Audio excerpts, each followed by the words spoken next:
Hello,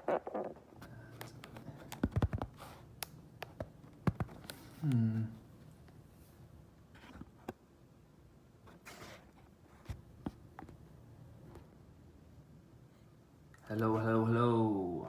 I'm just trying to sort out this thing. Hey guys.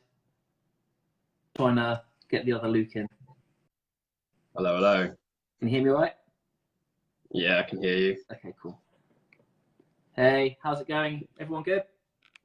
I'm just going to try and get the comments up on my laptop. Oh yeah. Look.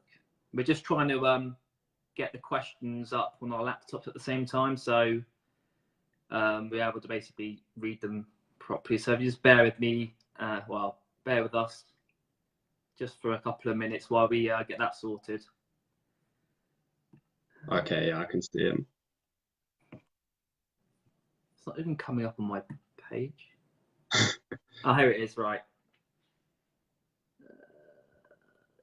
Right, that's... Okay, I think it is all working okay.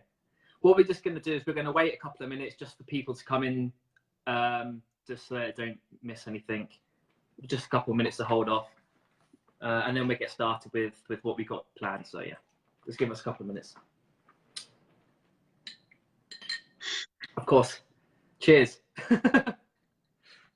Yeah, cheers. I'm on the What have you got? monster. Oh yeah. Each to their own, I guess. Right, I think I'm set up now. I can see the comments, so that's good. Hello, Lucas. Hello, Karen. Can you not see the comments on the phone? No, doesn't show on the phone for me. Ah, okay. It shows for me. Right, that's weird. No, I can't see it on the phone. Okay. Well, we just have to go with it and see what happens. I guess I can always read the questions out, and then it's probably easier. So if I read any questions, because I get them straight away, I think, and then you can just go along with it, okay? Yeah, that's fine. I mean, I can see the comments on my laptop, so that's fine. Well, maybe 12 people are watching. I literally thought there'd be like one person, and they'd come in after an hour, and it would be like me, my mum or something, and wondering what the hell am I doing? Leave about 2 seconds later. Yeah. I can see that. Get started. Yeah, cool. All right, Evening, Simon. I will let you start. Let's start with our background. So, who we are, and yeah, our past, and just so people can get a feel for who we are and go from there. Yeah. So yeah, sure. Yeah, I think a few people can see it. Right, okay, I'll start from the beginning. I was born in South Africa and emigrated to the UK when I was 5. Lived down south for a couple of years and then moved to North Wales, where I lived for about 7 years. And now I live in the Wirral, which is near Liverpool, about half the time. When I'm not there, I'm at university in Leeds. I study accounting and finance. Are you in the first year? I'm second year. Yeah, I'm a year ahead, I guess, well, behind, because I took a gap year. So I went to Australia for 6 months and did a bit of part-time work.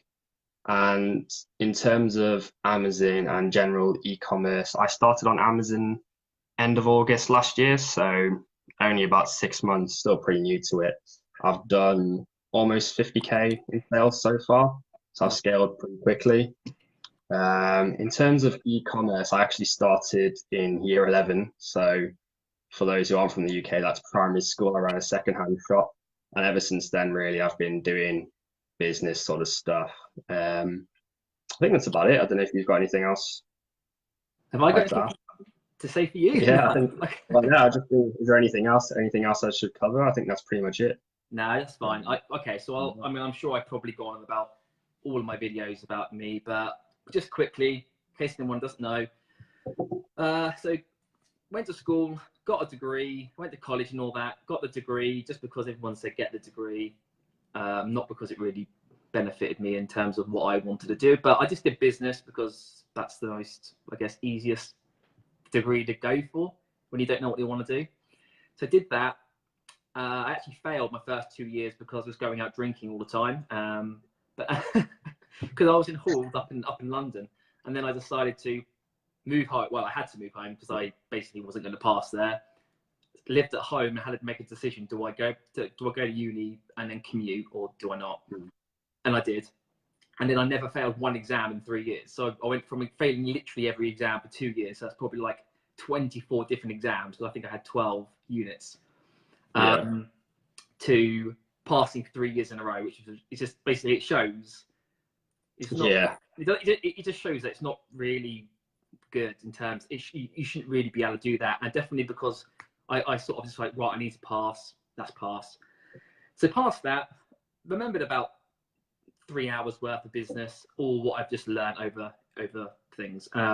Then I went into, I fell into finance, just because you hand your CV in with a business degree, and I found it really easy to get like interviews and jobs. I worked at HSBC, quite a cool position, to be fair. I was only there for like 8 months. It was a temp. Then I moved on to another finance job, but sort of did that. And then I studied some of my AAT. So if you know what knows what that is, it's like to be an accountant, which is, I guess, the direction that my path was taking me. You had to study, you couldn't just do finance as a degree or something. You had to actually then go on to do more. So I studied it because they said that's what to do. And then I sort of passed all of it, all the exams, even though I never really listened in the lessons. Honestly, I spent 4 days just crunching, passed the exams, and then wouldn't know anything like about 4 days later. Passed, and then I was like, yeah, where's my promotion? Because that's what they told me to do. They were like, if you want to get promoted, you've got to get these exams. So I did. And then I was like, let's go. And then they were like, yeah, but now your attitude has to be right. And I'm like, oh, Jesus. All right. So I did all that. I studied my level 4 AAT. And I got like halfway through, and that was a transition from that to Amazon. So I was already doing Amazon only about 3 months, but like I was already starting to see like, okay, finance is definitely not for me. Like I didn't really know what else to do, so that was why I did it. And then I realized actually you don't need to do that. You don't need to do what you don't want to do. I felt you can find things that you want to do and that will generate enough income or whatever. Even if it takes time to find it, you can find it. And then after a little bit of time, I obviously quit my job, went full time. We'll answer the questions later. We should have got someone probably to do the moderating, but I'll go over these questions later anyway. See people are. We'll save them for the end, and go from there. And that's that. And then I started online, and then obviously I knew that you couldn't rely on Amazon, so I've gone into a couple of other things. Well, I've started to push other areas, and yeah, let's see where it goes. But I forgot, we didn't actually say how we met, did we? Yeah. Do you want to go? I'll let you start. Right. So, yeah, I think a few people might know this story, but I'm just going to first say hello. I think there's a few more here. Hi to Michael. Hi, Steve. No, I won't do that. Hi, Ejro. Sorry, I don't know how you pronounce that. Hi, Robert. Hi, Matt. And then Lucas will come to that question in a bit. I'll make a note of it. I'm probably not the best person to. I didn't even say hi to everyone with their first names, so I apologise for that. I apologise. Yeah. Right. So in terms of how we met, so I think you both know we're both Luke, so it's a bit confusing. But we had a Christmas meetup with Secret Wealth Project in Lincoln, and being a student in Leeds, I became kind of reliant on Uber. But when I got to Lincoln and tried to get an Uber to the Hilton Hotel we're staying at, and then found out Uber does not exist in Lincoln, wasn't going very well. So I tried to book a taxi, found out there was a 3-hour wait, and so yeah, kind of screwed. And Luke had got the train up, is that right? Yes. Yeah. Yeah. So I wasn't staying at the same hotel. I was staying like about 5 minutes walk, so close. So not there. Yeah. So I gave Luke a ring, picked him up, took him to the Hilton, where I then had to fly and parking for 24 hours and come back the next day after the event, which it was a good event. But mainly because it was torrential rain, wasn't it? So to walk, even though it was 5 minutes, would have been like a disaster. It would have literally, because it wasn't even torrential. It was like beyond that. It was the worst thing I've seen in years. I think Karen's in here. She can confirm how much rain there was. Yeah. Yeah, I think you'd sort of go on to, we had a few questions now. Should we go on to them? Yeah, we'll start with, we're basically now going to run through the questions that everybody is either posted in my group or Luke's group, the other Luke, the young Luke, I guess. And we're going to go through them. We've got a handful to go through, and then obviously any questions that people have within the live, we'll go through after that at the end. Yeah, so either post it now or post it a little bit later once we get through a bit further and go from there. But what we're going to do, we're just going to basically go over the question and give our own perspectives between me and the young Luke, so that we can see, because obviously I've been doing stuff a little bit longer. Luke's relatively new, or you know, like within a year. What young Luke's group?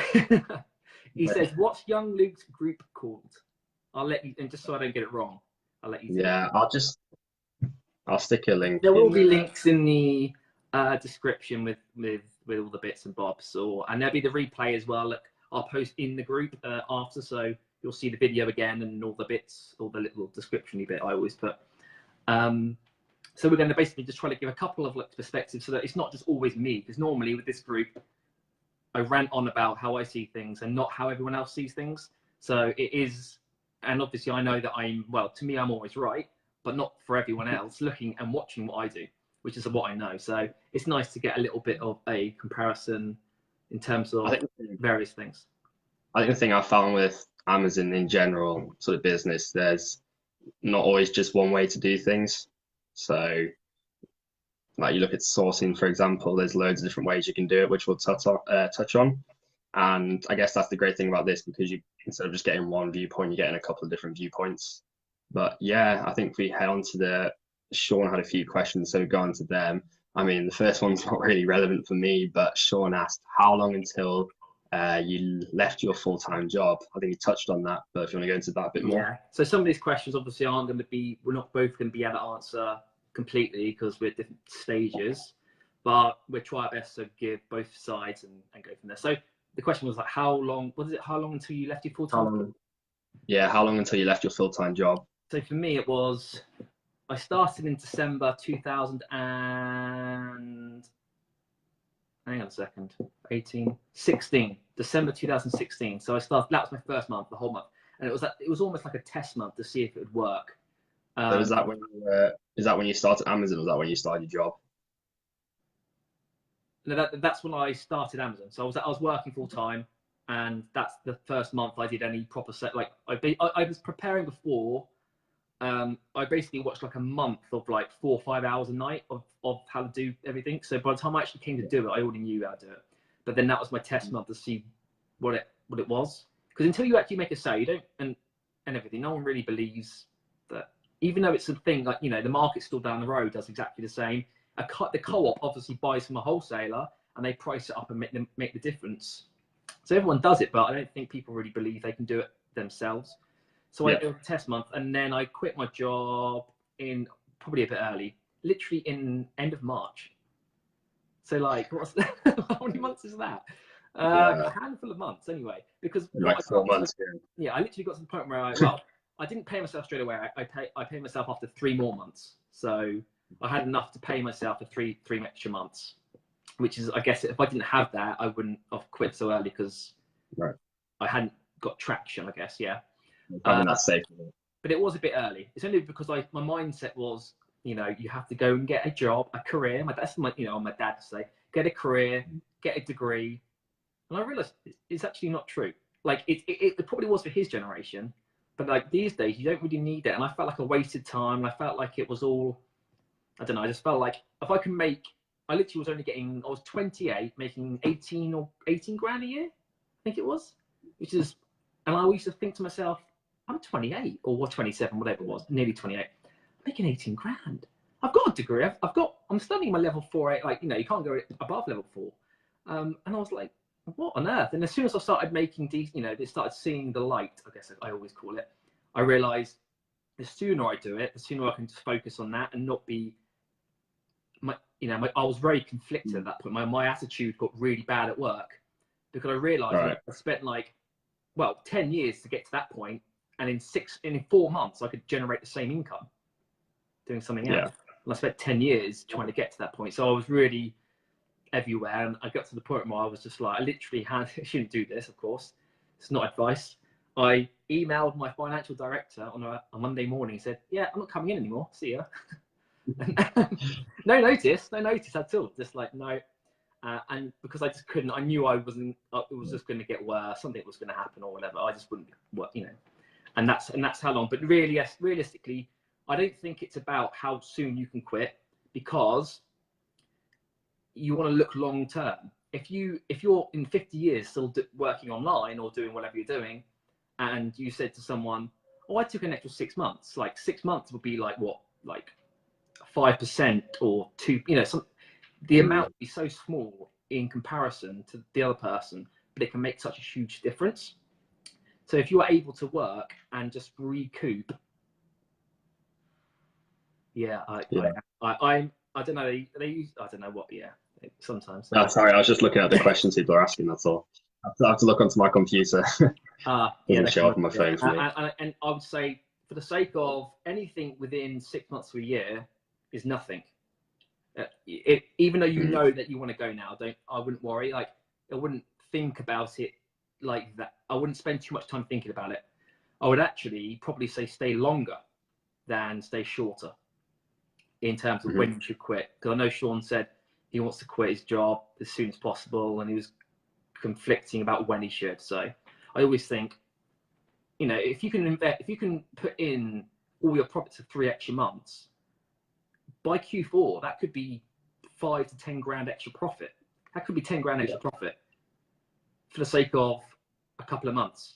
So you know, if you think about it in that terms, working 3 more months and you're getting paid, and then you could probably make 10 grand more in Q4 because of the extra investment in stock and stuff. So yeah. Anyway, I'm not going to keep. Otherwise, I could go on forever on these questions. But no, I think the key sort of message.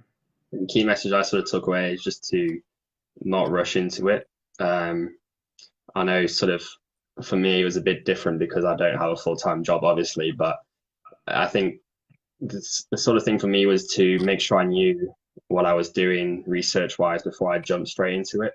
So I spent quite a lot of time watching videos, doing research, asking a lot of questions for about 3 or 4 weeks before I actually sourced my first product.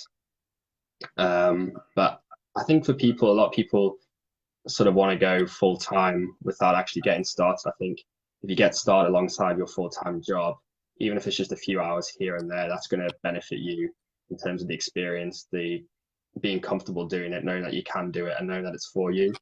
A lot of people just obviously want to quit their jobs, but you need to sort of have a plan of what you're going to do when you do quit. And obviously you had that plan, having had that experience. And I think one of the key principles here is sort of, as you said, not rushing. I think it's more the slight edge. So it's doing something every day, really, those small decisions that stack up in the long run. But yeah, I think I've touched on a couple of these questions now already as well, actually reading on some of them. Yeah. Like, the next one's how did you know you're big enough to leave? Well, I wasn't, I guess, personally. Thanks, Karen. And yeah, so like, I mean, I'm sure that a lot of these questions are very specific, and I go into like, I just talk about anything. So did you both, let's just go on to a couple of the next ones. Did you both do okay once you were for full time? So did we do, so you mean, he basically saying, did we do okay when we were full time in online? Well, I guess you're not, are you? Well, you're not, you don't need income, do you? No, so I'm still at university, so for me it's a bit different. Obviously I don't have as many sort of expenses personally as everyone else, so it's a bit different for me. But I'm sure, as Luke sort of touched upon, he said he had sort of 3 months, did you say, of 3 months coverage? So it's that kind of, if it doesn't work out initially, you still had a backup plan. And also, when you know you need to pay for things, then you do things, you act. It's like anything. Imagine if you were like a hunter-gatherer, you know you have to go and get food, if you don't go and get food, you're going to die. So it's sort of, it does get down to that sometimes. You know, you've got to pay your bills once a month, say. So you can't just go to, wake up at 12 every day and play games or something, watch football or something. So there is, obviously, it is pros and cons to that side, but it does make you act in terms of that. How many holidays? I mean, I don't really take holidays. I don't know. Yeah. Do you go on boys' holidays? Not that relevant the thing, but yeah, I think. Well, I've only been doing it for about 6 months, but it's a bit different for me. Not really working full time, but I think the great thing with Amazon is it's kind of doing it as much or as little as you want to. Obviously, you need to make that income, but it's up to you how much you push yourself and scale. I mean, you can get out of bed and have a day where you don't do anything. I'm not advising that, but you can. And even when you're on holiday, it doesn't have to do nothing for 2 weeks. You could do a couple of hours a day on a beach somewhere. It's kind of up to you, whatever you want to do. I mean, next year I'm going to be studying in the US, and I'm still going to be doing this Amazon stuff and a couple of other things while I'm in the US. It's not going to change, but I don't think I'd ever really have any sort of standard holidays. I'll probably still just do business, but I can travel at the same time and do it. I mean, that's the great thing about the flexibility. Interesting thing I was thinking is holidays, and I always get like philosophical or whatever you want to call it, but holidays are built for people who have a 9-to-5 job. That is the whole point of them, I guess. Exactly. And so I don't really like, and as soon as that doesn't exist, yeah, you still like to go away, but the whole we're going to have a 2-week all-inclusive and relax doesn't really come into it, because as soon as I start relaxing, I start getting like agitated, because I feel like I'm basically wasting, like, why do I need to relax is how I don't know, I have this weird feeling. If I spend too long, I can spend half a day, like the evening on an evening or a day, but any more than like a little bit, a couple of days, I get to the point where I think because you want to be building something. When you're working, you just go to work and come back, and there's no potential, no massive growth in terms of, you can get promoted, but you get what I'm trying to say there. Yeah. Let's move on a little bit, otherwise we'll be here for about 16 hours. Did we both do merchant fulfilled? What I'm going to say is no, because to be fair, most people don't do merchant fulfilled because it's manual, and a lot of people, it's what they say is outsource your Amazon business as soon as you can. So because it's like a stepping stone to bigger things. So the faster you can get to that point, the faster you can start earning, potentially more money, looking at the bigger picture rather than using it. It's basically a very, very beginner entry sort of business model, I guess. And you don't want to spend too long doing it. And you can spend a while and make good money, but it's the long-term mindset, like what you're going to do in 10, 20 years.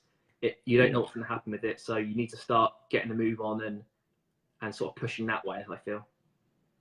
Yeah, for me, Amazon and eBay, I don't fulfill any of my own stuff. I could. Like eBay, I'm looking into using Joe Lister, which means Amazon fulfill it for me. But I'd sold a few things on eBay, honestly, and was making some nice money, but it just wasn't worth the time, in my opinion. It's kind of 80-20 principle, I guess, which for those of you who don't know, it's the idea that 80% of the results come from 20% of the 20% of your actions. So yes, to summarize, no, never done merchant fulfilled. I've sold one item merchant fulfilled, which was a freebie, a beauty product. Yeah, I think I did sell about 6, but actually a nice point to touch is you need to be careful of your order defect rate when you merchant fulfill as a test. So what that means is 1% of your orders can come back as a negative feedback or an issue or something like that, but mainly negative feedback. So you get negative feedback, it counts as a 1 against your order defect. Well, just one order.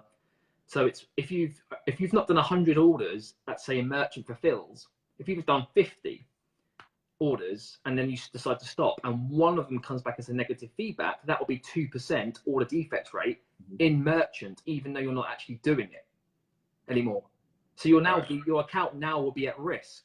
But like, for example, if you're doing 2,000 or 3,000 FBA orders a month, you can do like loads. You can do 30 or something. Get 30 negative feedbacks, and that won't go over the 1%. and that is one of the main metrics that they go off, Amazon, for if you're going to get suspended. I mean, I don't exactly know which one's more important in terms of what policy warnings and all that are more weighted in terms, you know, but I just know that that will cause, like, you'll get that mess. I've never seen it, but that message where it say like your account may be at risk, or because if you, so if I were to 6, one of those come back as a negative feedback for whatever reason, it could be for anything, and I couldn't get it removed, I would have some stupid percentage because it's only allocating the order defect rate to gate 6. And that's the problem. So you don't want to just do it as a well, you don't. If I'd known that, I probably would never have done that. Unless you're going to do it, you know, hundreds. Unless you can do hundreds per month, I guess. Because then if you get the odd one, that's fine. So that's the only. But yeah. So that's an interesting thing. Another question was, how do we know about basically which one is it? Restricted items. Do you not get annoyed with restricted items when you can't sell something you want to, or you could sell it and now you can't, and all that sort of thing? I'll let you start that one.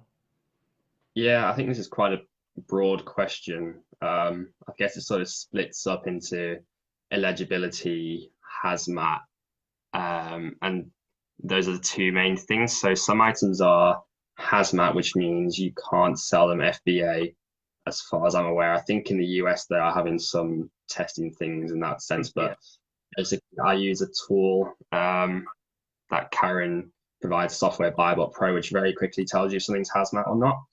But if you're not using this, you can stick the ASIN into your added product and it'll tell you sort of, well, I think it tells you if it's hazmat or not. Yeah, I mean, but yeah, that's, and it will come up with a little message across the product picture.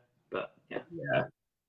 So I won't sell things like hazmat. You can do them merchant fulfilled, but I don't do merchant fulfilled, so I stick away. I mean, unless the item was amazing, I just ignore it straight away. In terms of restricted, eligibility, you're right, you can be gated, brand gated or category gated, and then some items you just won't be allowed to sell it.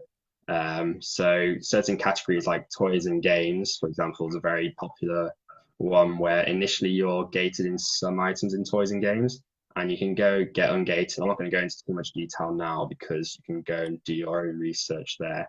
But it's the same with brands as well. Some brands you'll be gated, and over time, some of these you'll get removed either automatically. You just click request approval and you'll be able to sell them, or you can go through steps listed by Amazon to get ungated in these categories. Honestly, it's up to you what you want to get ungated in and what you want to try. If I'm gated in something, I'll always try and immediately request to be ungated. But I think some things like I found DVDs, Blu-ray stuff, you just won't be able to sell, and they won't be accepting any sort of request to get ungated. But I think that's it really. Does it frustrate me? No, not really, because I will check straight away using BuyBot Pro whether I can sell it or not. If it says I'm restricted, straight away I'll go and check if I can get ungated. If not, I'll generally just move on straight away, or I'll note it down, and as a category I might try and get ungated on in the future. But it doesn't really frustrate me. It's just part of it. There's not that many items. I don't know about you. Yes, I think, I can't remember now, but I used to sell toys and games for like the first year, something like that. Like that's all at the time. At the time, it was toys and games was the easiest category to sell in, and you were pretty much, apart from some odd stuff, like for me, Playmobil, some, but not everything. Just the odd Lego and the odd Playmobil at the time. Everything else was fine. And it actually got worse. It was the easiest category, and then to get ungated in groceries, beauty, and health, personal care was like the go-to categories. So I did all that randomly. Like I wasn't intending to do it, and I just did it because Karen was actually in one of the groups I was in. Back in the, I can't remember what it's called now, Advanced Arbitrage or something. And Karen was just helping out people, and I thought, should I bother? I was like, go on then. I probably had a G&T or something, and I was like, yeah, let's get on this. So I was like, wholesale on my lap. I was like going to the website. I probably just ordered it, and I was like, yeah, let's get this. And then got literally, I spent 120 quid, got ungated in the 3 categories. So for almost nothing, you get ungated on 3 categories. And then from there, things were just so now I never find anything I can't sell. So I could type in Rolex, Samsung, Apple. I mean, I've tried to find items because I'm trying to get examples for like a video or something. I just can't find them. There probably are somewhere, but I just can't find anything. And you find that over time, you just get the more volume you put. So I overthink a limited company, you seem to get ungated faster. I don't know if that's true anymore because it's hard to say because I've already got ungated and stuff. Then it is a sole trader because they want legitimate professional companies to be selling on their platform so they can almost like a census, like almost they know that you're going to be doing it properly, and they can almost like rely on the future income that you're going to generate for them. I always see it's like very similar to that. It's all about numbers and data, isn't it, these days? Like data's money. Yeah.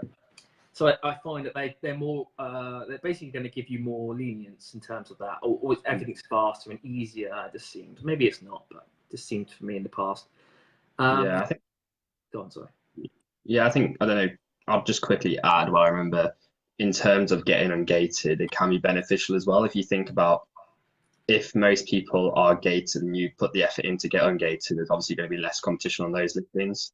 So that can definitely help you differentiate yourselves and find profitable items. So in terms of sourcing, it's not just a case of having more items to sell, but those items that are gated for other people can be even more profitable for you because there's going to be less competition in general.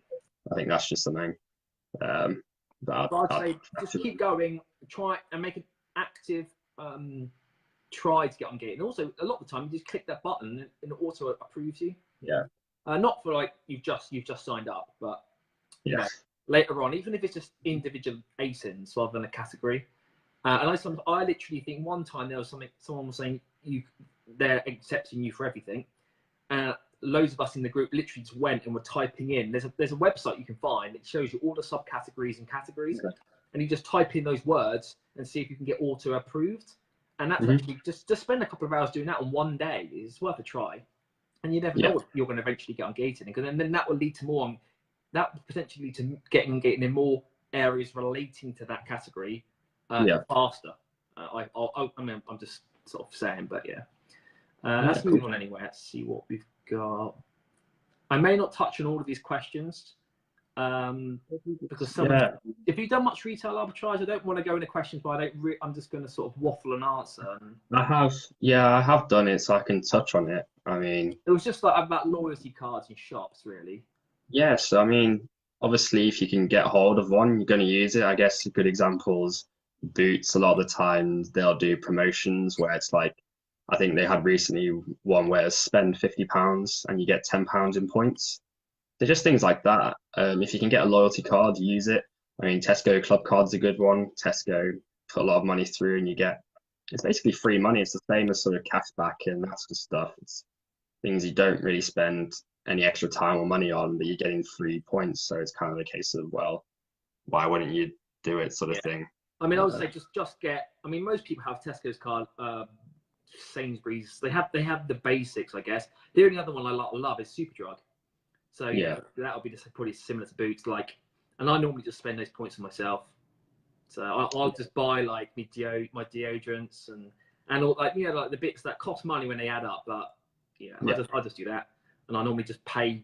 I'll just buy on the end of an order and pay the cash back. What bills do you? I mean, I don't know the answer to this really. It says what bills do you claim back as expenses? Working from home, electric. I know that all I know is my accountant. There's a certain amount of money that you can put if you work from home in that against expenses or work from home allowance or something.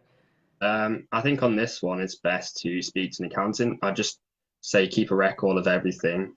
Like, as long as you've got receipts in terms of if you're driving for business, then keep receipts for your petrol and just speak to an accountant, because they're going to know what's best for you. I mean, a lot of the stuff you can get away with. So just, if you're buying anything for your business or whatever, just keep receipts and then write it down in a list and then just whiz through them with your accounts and see what you can claim back or not. But I wouldn't worry too much about that. Just speak to someone who knows what they're doing there, is all I'd say. My brother's just joined. He's probably going to take the mickey out of me. Like, so I'm just... I can see his name. I'm like, what are you doing? There's a couple here which I'll just touch on quickly as well. Like, do you plan to get a warehouse one day? What's that? Oh yeah, I never actually saw that question. Okay. Yeah. What's your thoughts? I mean, yeah. So for me, potentially in the future, as I scale, but I don't think I need one for now. I've got a pretty good space for prepping, and it's kind of like, what's the point? If I don't need a warehouse, then why would I get one? Especially doing FBA, the whole point of it is that you're sending your stock into Amazon. I know I do it every 2 weeks. It doesn't take up that much space. So it's kind of like, why would I get a warehouse? If I eventually one day scale up and hire someone to maybe do MF or eBay, then maybe I'll look into getting a warehouse. But for the foreseeable future, no, I don't think so. And I don't really think I need one. I mean, all you need is a space in your house, then you're sorted, really.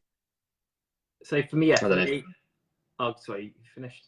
I didn't want to. No, I was just saying, yeah, what are your thoughts on anything different? So you have, I think early on you have to make a decision. Are you going to be going for more the physical approach, as in physical property, an office, employees, you know, on and on and on you can go. Or are you going to be looking for the complete opposite, which is outsourcing every part, basically outsourcing every business that you do. So you start off with the Amazon business, you outsource it 95%. Then you move into your next business and you outsource that 95%, and you get, so you can still have 100, so you can get 5, you basically are working 5% in, as you know, up to 100% or whatever. You get what I'm trying to say there. And that way your expenses, for me, so expenses will be very, very low compared to obviously if you have a warehouse and stuff. So you have a choice, but the turnover, of course, in a warehouse will be 10 times that, or 5, you know, massive compared to the people who outsource, because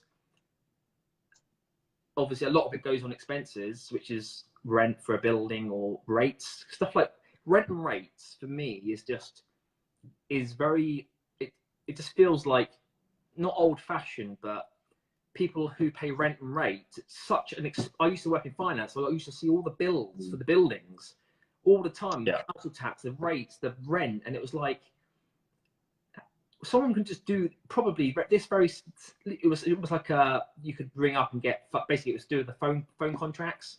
So like Vodafone would be, they'd be an affiliate of Vodafone or something, and they could give you certain discounts and get them on their sort of like books, and then you would, Vodafone would bill, like you would bill Vodafone because you brought them to Vodafone. Yeah, you don't really even need offices for that. You could outsource all of that and do it from a bedroom. Like you could be the head office, and it would actually probably be almost the same. It's just that you can't. There's no visual side of it. You can't go to the office. You can have a website, of course, and I just feel that doing it that way is going backwards rather than forwards.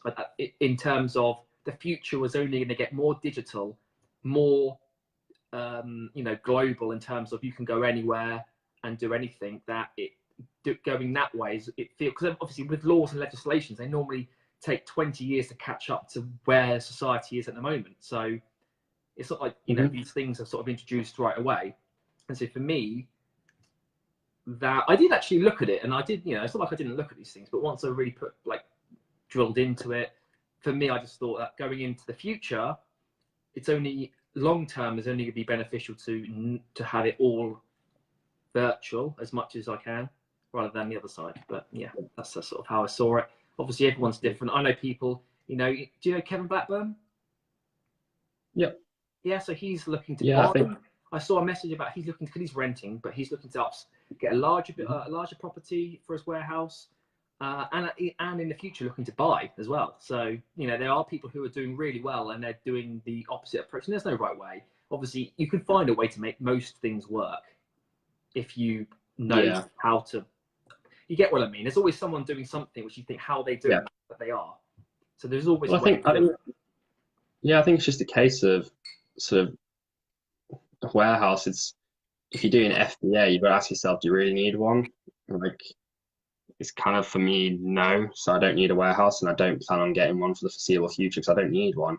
The whole sort of great thing about the FBA model is I ship my inventory into Amazon and then it's their problem. So yeah, no, I won't be getting a warehouse for the foreseeable future unless something drastically changes. And also, well, it also depends. See, this is another thing I actually started thinking of. I live south of England, so the prices are everything's more expensive than say Newcastle anywhere north basically. And the rent, I actually, I once looked at how much a rent was on a 1,000 square foot or 800 square foot warehouse. So I've done the research, and it was like £1,200 a month, 800 square foot. And you're thinking, well, and if you really look at an 800 square foot, it's not huge. Like, it's not something, you don't walk into it and think this is decent. You think, okay, I can work with this. And I had a 400-foot unit and stuff, and they're not massive. Once you put some bits in it, yeah, maybe without anything. But I know that up north you can get it for 300 if you look properly. So it does matter. I do feel there is an element of that involved in it as well. Yeah. I don't know if you want to whiz through a few of the questions in the live chat just while people are here, so they can get.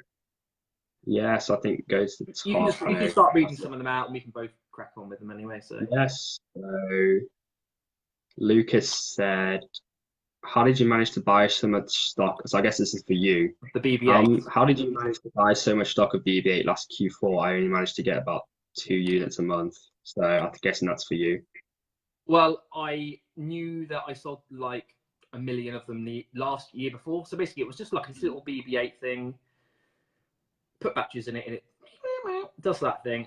Yeah. So yeah, and it's I think usually it's like 50, and it was like 22.99. Yeah. And that's where I like to do a little bit. At Christmas time, I will do a hybrid of what I call online arbitrage / retail arbitrage, because I'll click and collect like a massive route. So I ended up traveling as far as like 1 hour 45 minutes, because I started off with a small zone, then I would widen the circle. So the circle would not include the inner circle of locations. I would literally just go and I'll do another, and then I'll go out and I'll do another circle. Obviously, at a point, for me, I'm like, well, how far do I keep going? Do I go around the whole of England? But then the times to ship stuff is going to be a bit delayed, and that's why I had a limit. And I literally just did that. So I click and collect like 40 on a day, but I did it before anyone else did it, I guess. But the margins. So this is where I think sometimes sourcing like Buy Book Pro or FBA Multi-Tool don't always give you exactly what you want, because people rely on stuff too much, and they don't sort of build their own experience up in how to do things. It's not just one thing. You need to complement many things, systems, and to get your answer.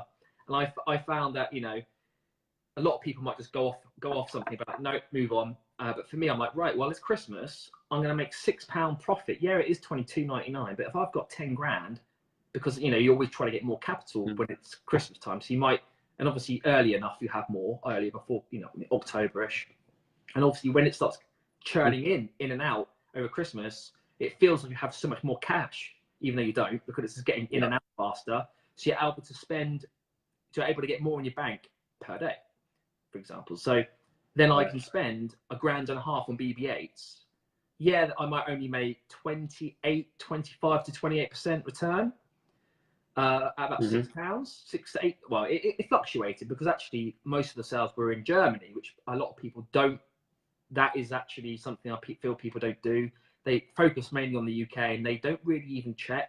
So I think I did 60% in Europe, but I was only focusing on the UK figure originally, because most of them will come through the UK, but some will come through and you get. I think I made about £12 on the Euro ones, but that's just I wasn't make Europe, because you never know. I always go on the worst case, or a less something. I always go on the lower value. So I say, okay, UK, I'm happy to sell 10 to 20 a day. I was probably selling 30 a day at some of the days. So I book in a box of 16. I think I could fit in the box, and I'd send obviously 4 boxes, and I could never stay in stock, and they were kept, because obviously I would sell. But because you can take a lower margin, definitely in Christmas, if you know that you're going to sell more than 10, 20, 30 a day, because it's just, so it is. I managed to do it because I already knew that I sold it last year. So that's where replenishables comes in handy, because everyone's putting on good sales over, the Christmas period. So you want to really be like categorically going through everything. In the past, you bought literally even 1.5 years, you find that some items 2 years ago, you can still buy for exactly the same price. This is Argos. These are Argos items. They're not even like, this is almost like the go-to place for people, really, isn't it? If you think about it, it's one of the most obvious places. And just because I was doing click and collect, I was able to get, I probably sold 200, maybe, but I could have sold a lot more if I'd seen the deal as early as it probably was released. And if I actually broadened my sort of distance, but that's how I managed to get it. I literally just did click and collect, and I would literally just go to every town, like in a route that I sort of had in my mind of the area, move on to the next place, move on to the next place, and literally just like go onto Google Maps, literally start here and move town to town in a circle around and see what I could click and collect, basically. Yeah. Do you want to see what the next question is? Yeah, sure. I think just to add on to that, I use a tool called Route XL, and that's really cool. It's a route planner, so you enter in all the places you want to go to, and it'll tell you an optimal route. So I think if anyone is doing RA, it's a case of kind of being organized. Is it on a phone or an app or something? No, it's just a website. You just go Route XL, enter the addresses, and it'll tell you an optimal route for it. I used so to that's pretty cool. Just write it down in my notepad, like PO 167, and I'll put Argos, and I'll put the town, and then I'd literally put it in my phone, move on to the next one, move on, and I'll do it like that. I just preferred it written, but yeah, you can do it. All right, the next question was from Matt Budd. He asked, what's Young Luke's group called? I think we covered that one. There's a link in the comments. It's iGen Entrepreneur if anyone wants it. Lucas Wilson asked, do you hire VA? I did.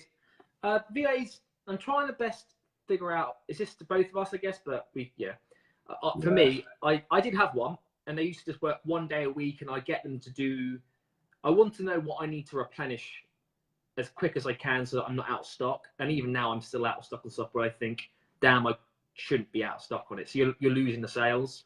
So the earlier you're able to capture what you need to get as basically the earlier you can do everything, the more sales you're going to make, even if it's like 1 or 2 on this product, but they will add up. If you have 200 items that are out of stock, only for 1 day, you could have made 200 sales in that 1 day, if you get what I'm trying to. And if that's happening at, say, 5 days a month where some of these items are going out of stock, that could be thousands a month that you're losing just by not being aware that you can restock them. Well, you're not aware, you're literally not, it takes you too long to do it, like figure out which you need to restock. By the time we've done it, it's an extra 1 or 2 days to get delivered. And so the virtual assistant, I used to get to do all the admin bits, like before I use Seller Board, which shows you what products have sold in the last whatever you choose filter wise. I normally do Friday to Sunday, because that's where I'm probably least likely to know what I've sold. And then I will capture that, see what's left, and then they would basically give me a list of how many had sold of what product, and then basically can I go and restock that product. But if I'd obviously, and they usually do it while you're sleeping for a Monday, so you would wake up on your Monday morning, you would already know, and you could order it Monday morning, and that's probably saved you 1 day of delivery because you haven't ordered at 2 p.m. on the afternoon. So that's more where I use the virtual assistant for, because and also more time that I've got, the more I can focus on doing something than just say a data entry job is what it almost is. So you want to get away from that, because if you feel your worth is more than minimum wage job or 50 or whatever whatever that value is, you feel like you can give more, then you should try to remove yourself from doing all of those things, because you're never then going to create value in anything else, because you're wasting your time doing, even though you've got to do them. And I find that's the best thing. And even just 1 day a week, I think I paid them for every 2 weeks £32. So what's that, £65-70 a month, depending on things. Yeah, I think I don't currently use a VA, but I've actually hired my brother to do stuff for me. How old is he? He's 18. Yeah, so a VA is something I'm definitely looking at. It's kind of, I think, to scale Amazon, it's definitely something useful, but there are other tools. So I use a deal flow system from Karen called Online Arbitrage Deals. I'm sure Luke can drop a link in the comments or something for anyone who wants to check that out. And that's basically, it's kind of like having your own VAs, because Karen's just like a middleman, I guess. She hires all these VAs to find these deals, and then they get delivered to you. So that is in effect kind of like having VAs. But yeah, VA is definitely something I'm looking at going forward to save time. But currently, it's working well with my brother, so I like that. I know he's just working for me, if that makes sense. I think sometimes the trouble people have with VAs is they can be, especially if they're sourcing, they can be finding products and then distributing them to multiple people. So there's a few ways I guess you can combat that. I won't go into too much detail because I want to obviously not spend too much time on each question. But one thing you can do is if you're looking for a VA, not to mention it's for Amazon in the job, just to be vague about what you want them to do. And then from there, you can kind of tell them if you want them sourcing or whatever and show them how to do it. Obviously, that's going to take longer to train them, but it may reduce the chances of them that they're working for someone else. Yeah, I think so. I think that pretty much answers it. I don't currently use VAs, but I definitely feel that now these days, you don't. It's almost if you don't utilize the VA properly. For me, I feel like you should just use your VA for the admin side of things, because then you can focus on what I was saying before, your long-term plan, rather than having to think about the now and now. And yeah, you can go to online arbitrage deals. You can, yes, you could use sourcing software, but I feel that sourcing software is a bit outdated. It's been around for so long, and it's one of the obvious places everyone goes. And a lot of people will say they can't find anything. It's because they don't, and also they don't find bundles. They mismatch. They don't find things that are there. I'd search Ocado for groceries, and there'd be like one item, but you can just go on to the Ocado website, and within 15 minutes you can find deals. So there's for me, that's why I use it at Christmas just to maximize my exposure to products, because I can afford it. Even if I find 2 a month or 5 a month, which is every week I found one or two products, because I know that I can buy 10 or 20 if I potentially can, and so it's sort of, even if it just pays for itself, but I'd rather have the overexposure on that terms. But the rest of the year I don't feel that's very good. But obviously online arbitrage deals, some people will say it's very good, it's not, everyone has their own opinion. And also some people will say that, it's not in all the categories I can sell. It's more about the bigger picture, because you're going to have those, it's like a replenishable list. It's like your own replenishable list all the way through the year. So, you can go back 6 months later, you might be able to sell the old items, and people are probably not, I reckon half the people don't even go back and look. I honestly don't. Just scroll down, look at your old stuff. I buy stuff from 2 years ago. And so it's more about building up those, it's not about 1 week, how many of these have you bought? It's about within 1 year, how many, I see it as, that's how I see it now, 1 year. I know you've only been doing it 6 months, but I think, how many products have I now got after that year, which I can still buy, that I wouldn't have had if I hadn't subscribed to this, Yeah. There's loads, there's tons. I think that's a key thing for beginners and it's something I've realized, especially that first month or so is definitely the hardest by far. Once you start building up an item list, which you can keep going through, getting replenishables becomes a lot easier. I mean, a couple of months ago, I reverse searched a bunch of ASINs with tactical arbitrage, and I found a load of stuff. And that's literally just from building up a list of items. And as you mentioned, then checking back months later, and the deal might not be on. They might have a new deal, and then because people haven't found it from the deal sheet, there's less competition, and you can find some really good items doing that. But conscious of spending too long on that. I mean, worst case, people just get bored and go to the pub, I guess. But yeah. Lucas asks, do you do private label on Amazon? And neither of us do. Yeah, no. But if you want to check out someone who does, I'd recommend Brock Johnson. I watch a lot of his videos, and they're great. Great guy, easy to watch. A lot of good advice there if that's something you're interested in. I don't know if you've got anything to add there, or zero input for that. Yeah. I've done some research for it. It's something I'm looking at in the future, but for now, I think that's another thing. It's a case of, I guess, doing one thing and doing it well, as opposed to doing a bunch of different things. So I mean, I could try and do a private label product, but at the end of the time, I want to spend some time doing other things as well. I don't just want to be doing business 24/7. Matt says 100% can see you being a nightmare at work. I used to be like, I'd literally just start. I got to the point where I would stand up.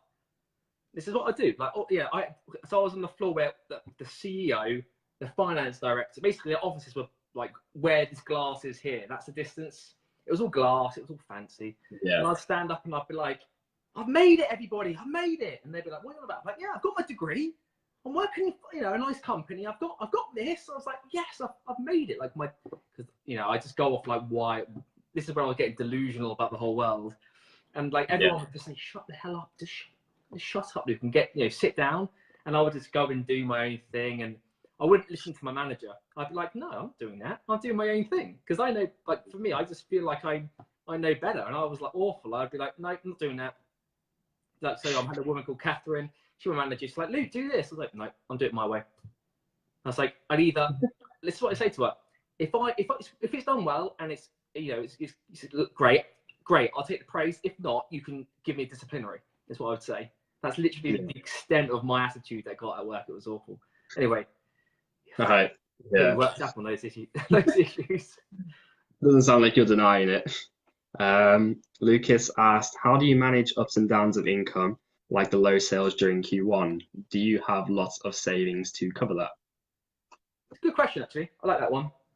I've covered it many a times. I'll just start off with the money because I feel like I've got quite a lot on this. So last year in January 2007. So I keep forgetting what years I've been doing this.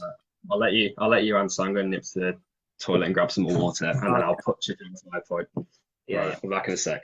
So last January, a year ago, is my first January after a proper Q4. So when I mean proper Q4, I was like well prepared, knew exactly what was going on, and had a great Q4.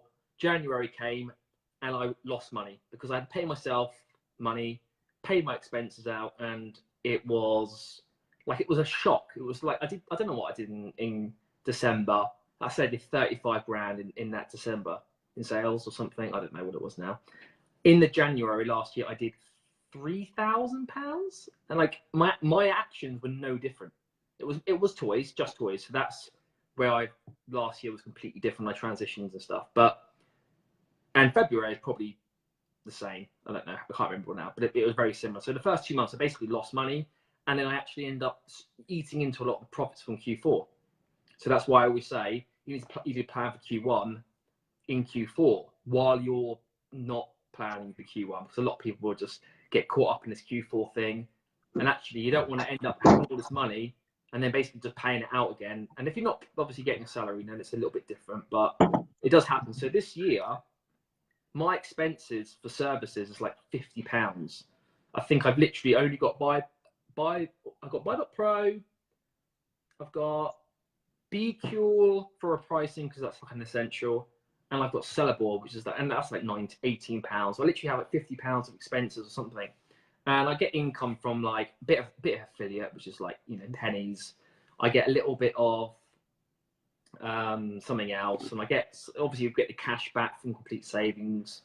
I got like 500 for January, so I sort of made a lot up there. But because my expenses were so low, my turnover could be almost as low as it wanted to be within reason. So I did 10 grand because I basically just had all I relied on was replenishables. Right. So my replenishable and grocery, most of them are grocery products, meaning I pay no VAT. Mm-hmm. So I'm also saving in VAT, as in that money is my extra money. So for those who don't know, like some products don't have a VAT element to them. So it's more like essential groceries, I would say. But even then, it's very like 1970s. What's essential?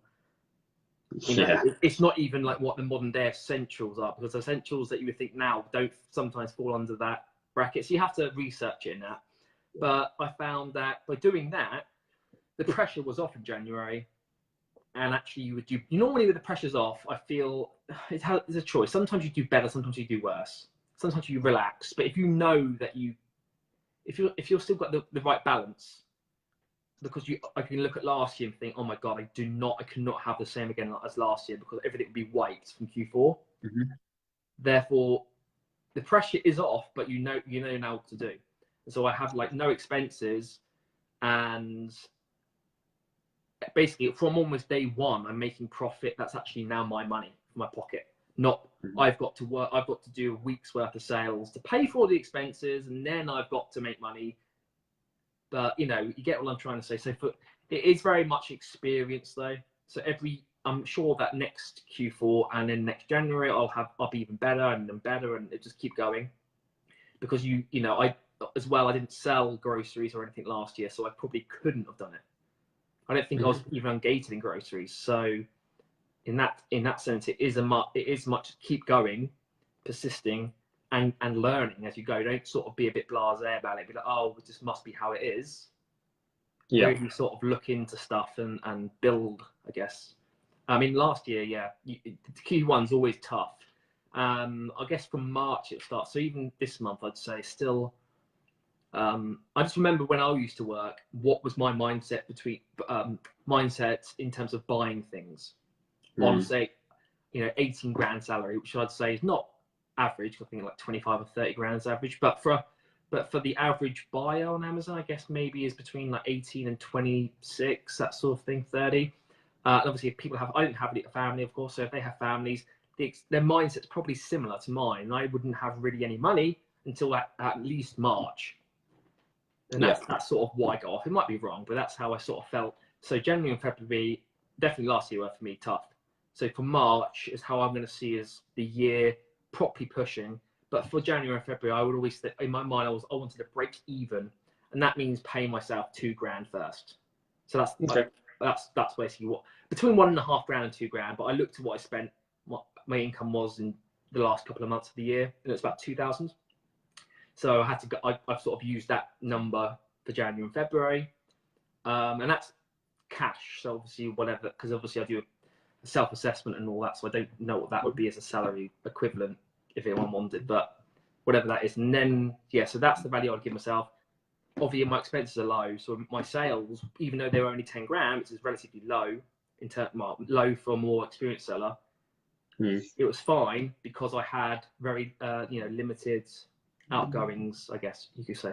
So yeah, I think from what you said, the key point is just sort of not so much on Q1, but it's being prepared for Q4. I think I noticed there's like some crazy good deals. Like I think August 3 for 2 is a good example, where if you're prepared and you capitalize on those sort of things, you can make a lot of money. It's a bit different for me because this is my first Q1, and I've actually sold about the same as I did in Q4 just because of scaling. I've now got to the point where I'm not really withdrawing any money, so everything's just getting pumped back in. So any profit I'm making is getting pumped back in, which means I'm scaling. So it's a bit different for me. But I think one thing you mentioned, which I'll just touch on, is that you said you think Be Cool reprice is essential. I was thinking repricing. Yeah, I do. Yeah. Well, I mean, I don't know reprice for Express. I guess it's probably give or take exactly the same. So yeah, how come? No, I was just curious as to because for me, I just use Amazon's repricer and I then do manually. And it's something I'm looking at changing, but I'm just curious as to why you think it's essential. Is that just because of the ability to price up? I think for those basically the ability to price up. And also it does give you some cool stuff. It's not just the ability to reprice. It gives you a summary page where it provides you your total sales against each ASIN over 30, 60 or 90 days. So you can actually look at how many units and how much turnover you're doing on an item. And yeah, like I use Sellerboard now and it can do the same, but this is before, you don't want to keep loading up on expenses, I guess. But yeah, the best thing is that the best example I can give is there's a hairdryer that I can buy, let's say 25 quid, selling for £49.99. Yeah. Now, if you're doing Amazon, as soon as it gets to your 14, so that my bottom limit was £49.99. But at the time, it's at £56.99 or something, yeah, or £58.99. So you put your minimum at £49.99, you put your maximum at, well, the maximum's almost irrelevant, isn't it? Because it can't go up. But let's just put a maximum. Well, I guess it has to be higher than what the price is. Otherwise, it chucks the listing off as a suspended item or whatever it is. When I tried Be Cool, it's maximum was useful in doing repricing rules. Oh no, I meant the Amazon. I'm talking about the Amazon. Oh, okay. Yeah. It's kind doesn't really do a huge amount. I think you have to put the max above what it is, otherwise it sends it as a pricing fix error or something. But so it obviously, if the price keeps going down, so what's going to happen is because I'm buying that product, so is loads of other people. So let's say it's only 10 people, even though there's like, what, 74 million people in the UK, but let's just say there's 10. You know, there could be, I don't know, I actually wonder how many people are doing like online arbitrage in the UK, and it's probably higher than I think and lower than what I think the highest is. I don't know. So what happens is, obviously I'm buying it, so 10, 20 other people, so the price is most probably going to go down. That's how it works. If I'm buying it, I want to get it in as quick as I can, or as late as I can, almost, because I want people to sell out, or I want to make the sale first, or split. Anyway, it goes in, and so the price is probably going to go down, and it may go down to the bottom limit, which is $49.99. And once it's at the your bottom, $49.99, Amazon don't do anything. It's just stuck at that price, basically. It will go down, and then if anyone else is lower than you, it will bring the price down, but your price will only ever go, it will just sit at $49.99 until you do anything, until you bring the lower price down, or you change the number to £55 or whatever. But with BQ, and I only subscribe to the UK side now because I got rid of a lot of the stuff, like I said, but it's only like £20 or £18 or something. It's in dollars, so it's a bit confusing sometimes. But what with the hairdryer, with this example, it reprices my product up every 4 in the morning, I think. So I try to link, if I watch videos with other sellers, I try to do what they do, so we're all similar. They do about 3, 4 in the morning when you're most unlikely to make a sale. It's like the quietest period. So it goes to $49.99 is my lowest, and every night will go back up to my max, which is $59.99. Let's say that's what I said it as. It could be whatever, but we have to have it within. If it goes too high, it sort of pushes it so far away. It's not very good for tactics to do that. So just put it $59.99, goes to that. If you and everyone else does it as well. So everyone that has the repricer will also price up. Not everyone, of course, but let's say 75%. Most people have repricers that are more experienced sellers. It all goes back up. Now the buy box can only go at the $59.99, or maybe the maximum price someone said is $57.99 or $56.99. That's to say they put it a little bit lower than what I have. Now my price from 4 in the morning will start repricing competitively with whatever that price now is, whatever that buy box price is. I say it's $59.99. This is not going to be on every item, because some people will just still be that, the price it was yesterday, they'll still be at that price that is today. But that's like 5 or 10% of your products, where there's not a massive amount of sellers. There's 5 or 6 sellers that you will get now and then. Everyone prices up. If you can make a sale really early in that morning, the buy box hasn't yet been driven down fast. So over the day, all of you are competing. So the system's making it competitive for me. Then you're coming in and make it, and then over the day, the price normally draws back down to that sort of average price, that standard price, which has been selling at. But if you can make a sale in the morning at say 8 a.m., the buy box price is actually higher. It hasn't had a chance yet to be competitive through the day to be driven lower, because everyone's actually inflated the price overnight. And the buy box doesn't know that. It's a computer, so it just goes with what it can go with. You know, it can't be its own price. It can only be what everyone else is doing. And so then you can make a sale, let's say £6, £8 higher.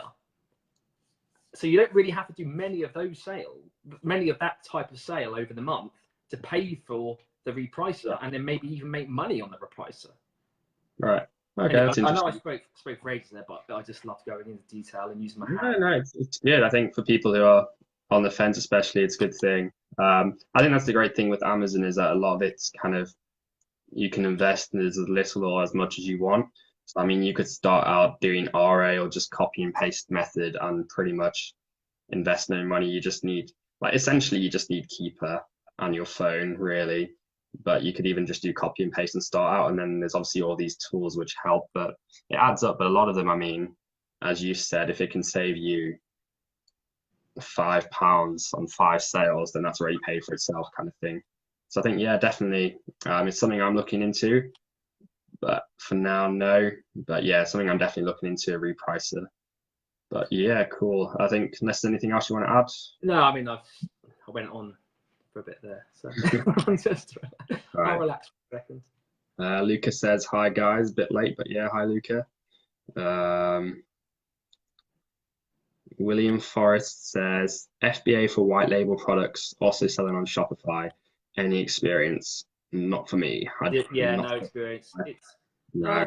I would say just don't, unless you really want to, try to start off quite basic and build Yeah. up to those sort of things.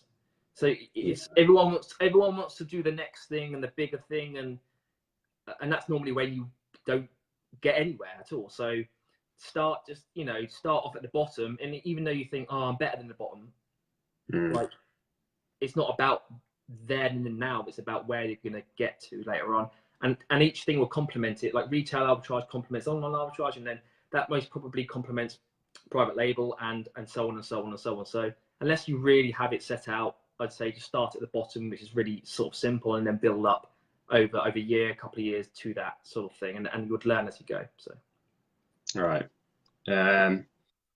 Michael asked, what software would you recommend, and when did you think about getting the software? So I think I sort of touched on that. It's very much dependent on you as a person. You can start, I think when I initially started, I utilized free trials for Tactical Arbitrage, FBA Wizard, and Source Mogul. So that pretty much gave me like a month free of sourcing. So I think that's something good to that's if anyone that starts off new, just use the free trials for everything, or go through the free trials that you can use and you've spent no money. Exactly. I mean, you can get Bybot Pro to enhance your analysis, but you can start with Keeper, and that's the thing. You could do a month without paying anything really. Or if you really want, I mean, I've got like 6 different credit cards or debit cards that I've just built up over the years. You just start a new email account and just sign up under each of the others. I mean, I'm not saying do that, but probably done it a couple of times. Get 6 months for free. Yeah.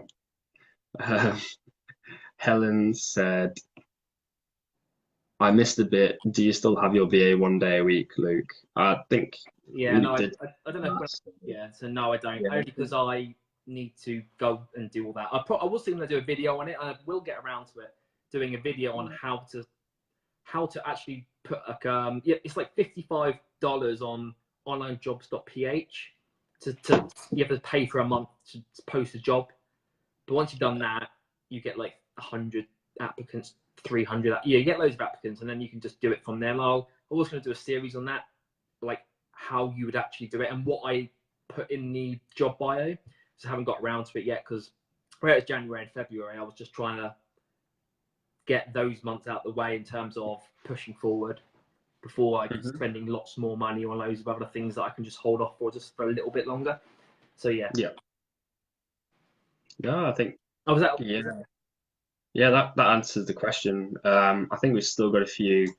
I mean, if anyone else has got a question, then feel free to ask. But I think the next one was from Sean, and he asked, how many hours can you work in city sourcing before you can claim back meal expenses? And again, I'm not an accountant, but I don't think there's any limit. As long as you're because I did a bit of accounting work, and as long as you're not taking the piss really, then you can claim it back. Like as long as you're not going on a meal with your girlfriend at a 5-star restaurant and trying to claim that back, then it's pretty lenient.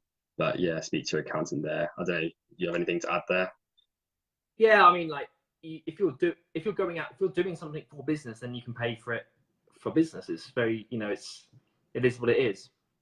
So like buy lunch. Yeah, lunches are fine. If you go if you're doing a day of retail arbitrage, then just keep the receipt, pay with your business card, and you can just I mean, it doesn't really. People say, why don't you? This is what an interesting thing. People say, why don't you claim that against your expenses? I'm like, no. Why don't you do it? Because you can claim against your expenses. That's what they say. I'm like, I've still got to pay for it. Still got to pay for it at the end of the day. It doesn't become free at any point. But the business pays for it. Yeah, the business is me. It's just not on. It's just not like. It's still my money that I could potentially give myself to go and do something with. So there is that as well. I think a lot of people put sometimes too much emphasis on, can I claim it for expense? And yes, if it's something you do all the time and it will build up to a sizable sum. But the odd thing, it doesn't, when they say, oh, but don't you put your electric or rent against your expenses? Well, I've still got to pay for rent. I've still got to pay I've still got to put it in the money from the business to my account. And it doesn't really offset too much when you pay corporation tax, whatever. The actual sizable sum is not anything of huge importance sometimes. Definitely when it's the smaller things. Yeah, the bigger things, definitely. But I do feel like that is an area where people maybe look into it a bit too much. Yeah, yeah, I sort of agree that just because you're claiming something back doesn't make it free. It's still part of your business. But yeah, I think with expenses, anything accounting wise, just make a list, and then if you're not sure, you might as well add it and then get your accountant to check it. But yeah, I think Tahir had a question, which is very vague. He wanted to know strategy for 2019.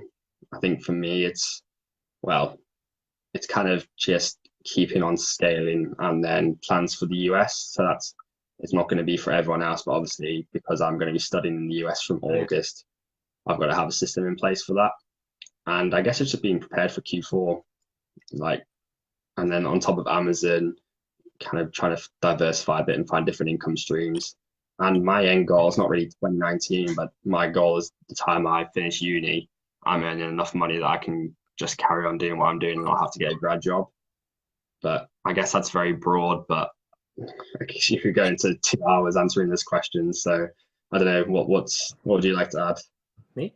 Yeah, so Yeah, I think for Q1, I'm just consolidating, as I would say, because so I always think that people think you've got to chuck money at, I need the best sourcing software, best this, I need this, all these things to make whatever, 25 grand a month, 30, whatever their mind has created as a figure.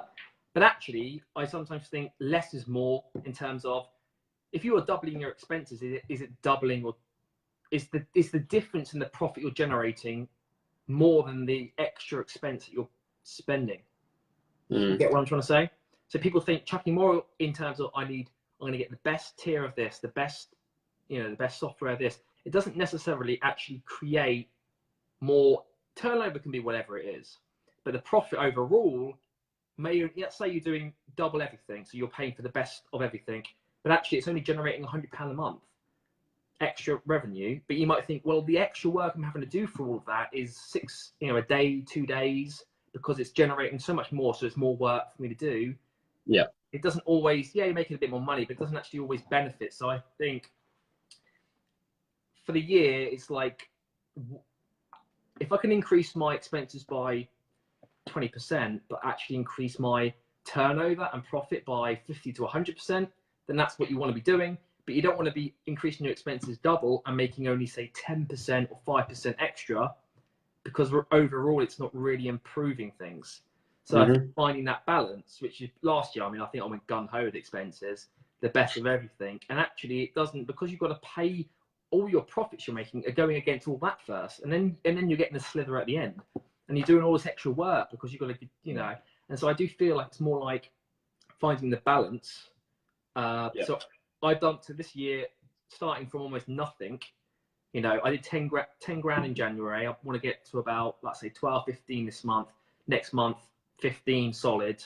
And then, but that's actually at no expenses or very low expenses. And at that point, when the profit looks so much more than it should do at 15 grand in sales, is when I'm able to I'm in a position where I can then, because I've got extra cash compared to what other people would have, I can actually start increasing these expenses little by little as the year progresses.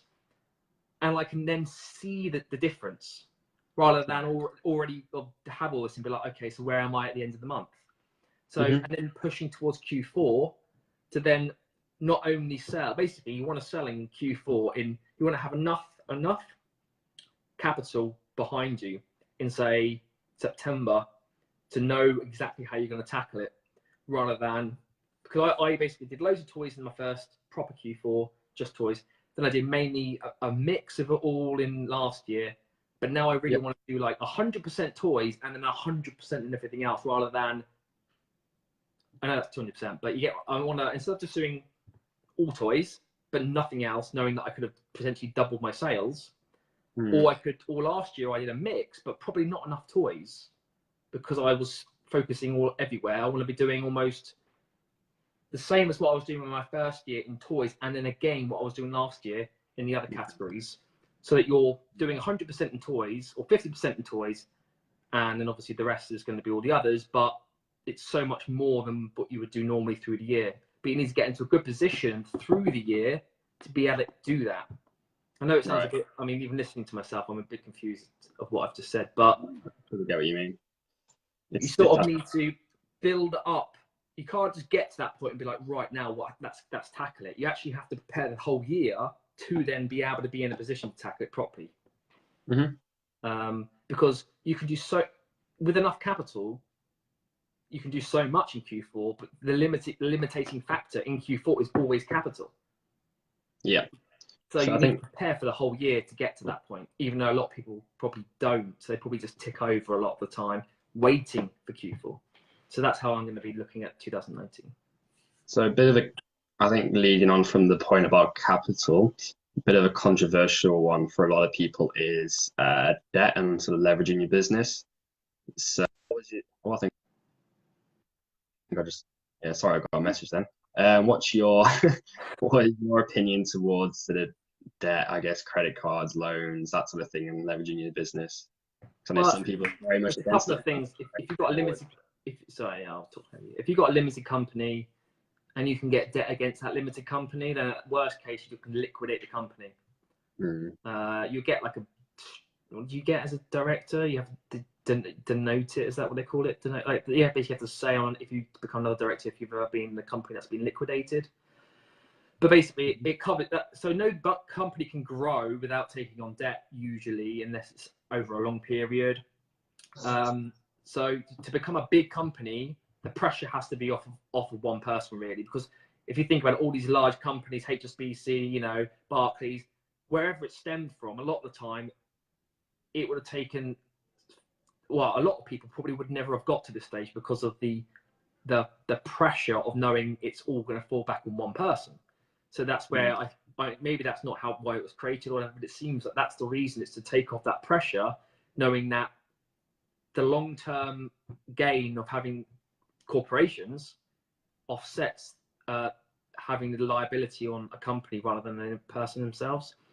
But so if you've got a limited company, of course, if you have an overdraft at your bank, but obviously the bank's not under my name, it's under the business name, then worst case, I have to liquidate the company. It's basically like, you know, when you're on Microsoft Word, you just drag it into the cycle bin. It's basically. Well, yeah. I think, yeah, I agree with what you said. So for the people who don't know, if you're a sole trader, then you've got all that liability. So if you rack up 20K in debt and your account gets suspended or whatever, and you don't get it back, you've then got to pay off that debt to your personal. You're not a separate legal entity. In the eyes of the law, your business and you are exactly the same. Whereas if you're a limited company, then that is a separate legal entity. And if you rack up 20K of debt and your account becomes suspended, then I wouldn't say you just drag it into the recycling bin, because obviously it does leave a mark against you, but it's not, I guess it's less risk personally, because but it's more about your personal finances, so they're not going to be affected. You can tackle it without worrying that you can't pay your rent or mortgage that month. Is more it. Yeah, obviously exactly. You'd sort it out, or you would reclaim all the stock and sell it and start again, or whatever you need to do.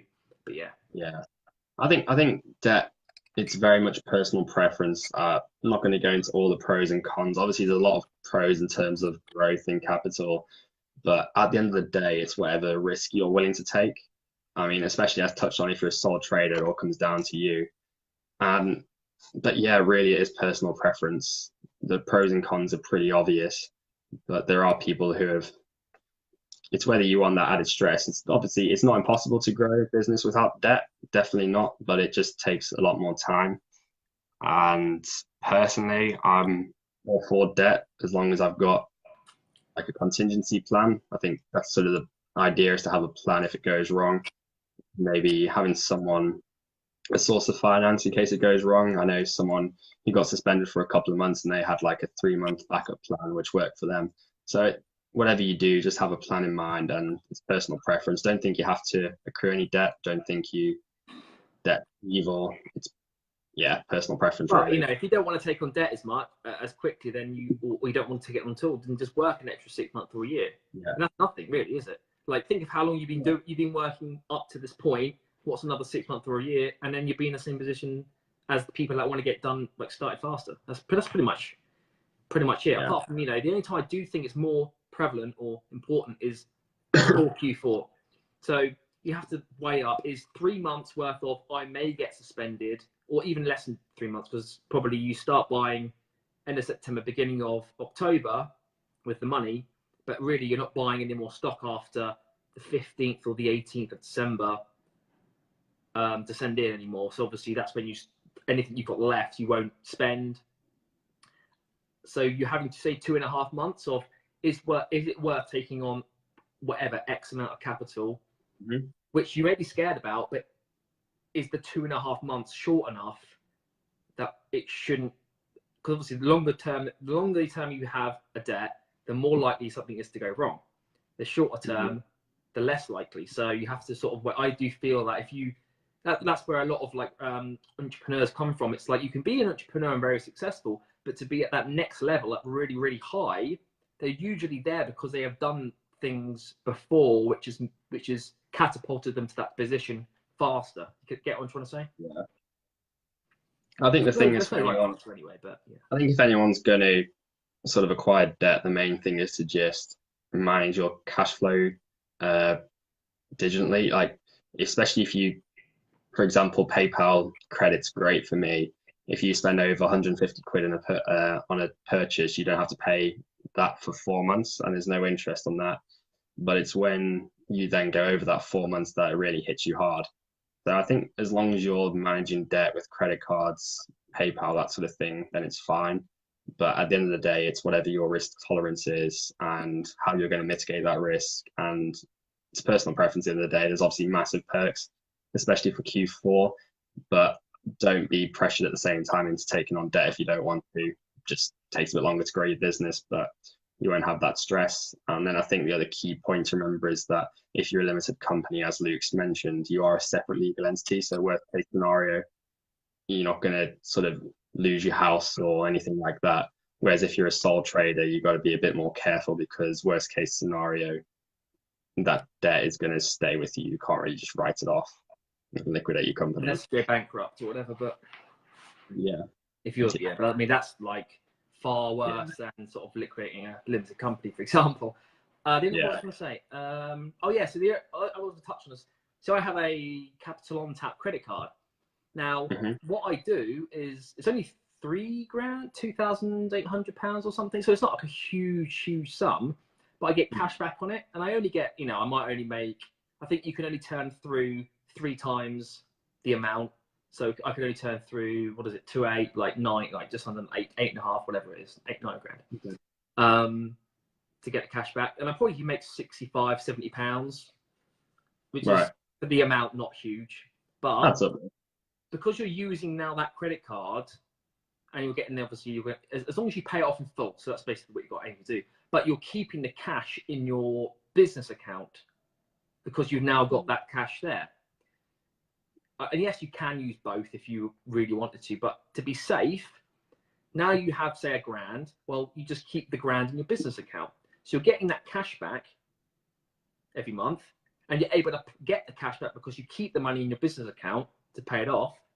And then you just start again. But and if you think, oh, what happens if something happens to something? Well, you've still got that money in your business account to then pay it off. You get what I'm trying to get at? So you're basically, instead of being, so you're actually now a plus, net plus, by doing nothing almost. Because you're spending the same, but you're just using it from a different source. I think one interesting point you mentioned, don't know if it's intentional or not. Obviously, for a limited company, you have to have a separate business bank account. But one mistake I sort of made is having my personal account for everything, which is a bit of a nightmare now. And so I'd recommend anyone who's sort of starting or is still using the same bank account for different things, definitely get a new bank account. Doesn't have to be a business bank account, not at all. Your bank might get onto you and say, look, you have to get a business bank account, but if you can get away with using a personal account for your business, great. Obviously, if you're a limited company, then you have to go and get a business bank account. But that's just the point I wanted to sort of touch on there, because it is a bit of a nightmare. I mean, yeah, I mean, I didn't do it, but it's so easy just to open up a standard business, like, you know, so personal account with anyone, really, isn't it? I mean, even online, like, you can go to TransferWise now. I've got a WireX one. I've got a Revolut. As in, I've got so many. These are all like the digital side of cards, so it's all app based and all that. But them ones are so much easier to set up. You can do it in 24 hours. Yeah. You have to go to the bank, fill in your form. And I would say, like, you know, First Direct is probably one of the first that had that, where it's all online and you can probably sign up. And yeah, but you don't want to get confused. The reason you don't want to get confused is because when you come to actually see what you've made in profits and loss, you probably have no idea. Well, you probably have an idea, but I'm pretty sure it's not going to be the correct answer. If you get what I'm trying to get at. Yeah. Yeah, a few have said hello to Emma, who's just joined. And Vladimir has asked, I'm late again, are you recording? Yep, the live will be available for replay, so don't worry. Yeah, I think that's pretty much it on that point. I think the takeaways is obviously debt, there's a lot of pros to it, but personal preference, I suppose. And then, yeah, get a separate bank account. Sounds like I do nothing by the book or something. Marion asked me, I don't know how to pronounce your name, sorry, but to go over fees for FBA. Yeah, she messaged me earlier. She wasn't sure on the fee. So for FBA, when you sell a product, there's two main fees. There's the referral fee, and then there's the fulfillment fee. And the referral fee is 15%. That's without VAT. So I think it's effectively 18% with VAT, if that's right. So that's a fixed percentage on your selling. Sorry, what was the VAT again? Because it's done in Luxembourg, isn't it? The Luxembourg VAT rate. Yeah, I think it's still 20%, but the thing is, the one thing that catches people out, if you're using the Seller Central app, when you scan it, it doesn't include the VAT on selling fees. So if anyone's doing RA, that's one thing to add on. And many people who, even though everyone knows it, it seems that everyone knows it who's not a beginner, because it's the most obvious thing. No one tells the beginners that you have to add 20% on, because it's so obvious. And then you always see the same thing. Even I know a guy who messaged in a group the other day. I think he's been doing it a good while, and he said he realized, like, the other day, that he hadn't been adding it on. He probably knew it, but when he actually came to do it, he was only going by what he could see and not using, you know, he wasn't really thinking too much into it. He was just getting the app out, doing his bits, moving on, you know, like almost like a robotic. He knows what he's doing, and he didn't think beyond that point, like, hang on, stop a second, I've got to do that. And yeah, that is a big thing. And I'm trying to think what other sort of fees there are. I mean, that's the main one where people lose or don't make any profit. I think the thing is to remember, and this was a point, because someone who messaged me, they were selling something on Amazon, and they're selling it for only like £2.80, doing FBA. Obviously, they pay money, did they, or something? Yeah, because the referral fee is based on the sale price. So if you're selling something for £1, it doesn't matter. But if you have something that's, say, £5 or less, you're pretty much not going to be making any money if you're doing that FBA, because the fulfillment fee, it's based on the item's size and the weight, but on the low side, it eats up a lot of your profit. If it's I'd say even under £10. I very rarely sell anything under £10. I don't know about you. Actually, I sell tons under £10, because you can only do it. You can only do it if you don't go to a fulfillment center. So if you basically send your stuff to a fulfillment center, no, sorry, what about a prep center? There we go. Because you have to pay the charges, you can't sell products under £10. So if you are not doing that, the best money to be made is under £10, because no one else really does it. It's only because I can see how I'm making £1. Well, £1 wouldn't actually be worth anything if you're having 50 to £1 taken off you. and you can sell 100 of those items a month. So I just do tons of stuff like that, like just literally grocery stuff. This is why I said I've done 100% in groceries, because loads of them are only 10 quid, and I already know that 95% of the people sent it to a prep centre. Right. Sorry to be rude, Luke. Give me 1 minute. I'm just going to go speak to one of my housemates here. I'll be back in a second. That's fine, mate. I'll carry on for a little bit anyway. Yeah, give me a second. Sorry. Yeah, so carrying on with the FBA fees. Another interesting thing to think about FBA fees. Yeah, you have to pay the 20% on top, which people don't always know. But that 20% is basically the VAT they're charging for you or to you. So what you can do is obviously once your VAT registered, which is £85,000, unless it's changed, give or take a little bit of that. Once it's over 85 grand and you register for VAT, yes, you now have to pay VAT, but they won't charge you the VAT on those fees. They won't charge you the VAT on, let's think what else. Stuff like a shipment. So, you know, when you do a shipment and it comes up as like £5 something, it's now £4.20 something for. So you get VAT taken off all your products. And so the money you actually receive back in the short term is higher. And that's where you can go on like leveraging the VAT, which I did massive stuff. But so you get to a point where that figure is correct without the 20% VAT only once you register for VAT. I was just saying, okay, yeah, did you hear? So. Yeah, I got what you're talking about. Yeah, sorry about that. I was getting messaged by someone. Yeah, I think so. That's interesting. You say you sell stuff for less than £10.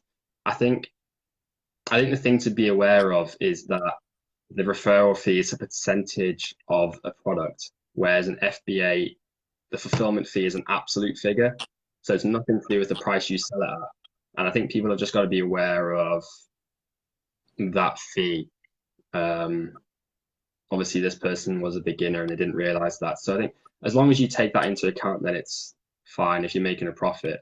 And I know I sort of already mentioned it, but Karen's tool BuyBot Pro is great for this because you can enable the non-VAT register, and that'll show you the fees pretty accurately, whereas the seller app doesn't include the VAT on fees. Yeah, the only thing I used to do is just type in what I would work it out in my head what 20% of the fees are and just put it into the shipping costs box. Mm-hmm.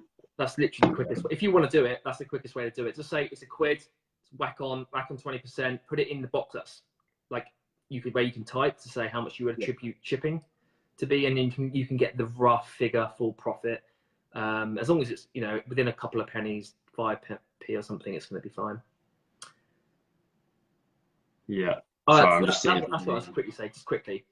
So on the £10 products, this is how I roughly try to get people to understand, is that Amazon, to send a product, if I'm sending a pen by, let's say, Royal Mail, I know they do various different couriers sometimes, but to send a pen, there is only it can't keep, you know, if I send a lid, that won't be 5p to send compared to the pen.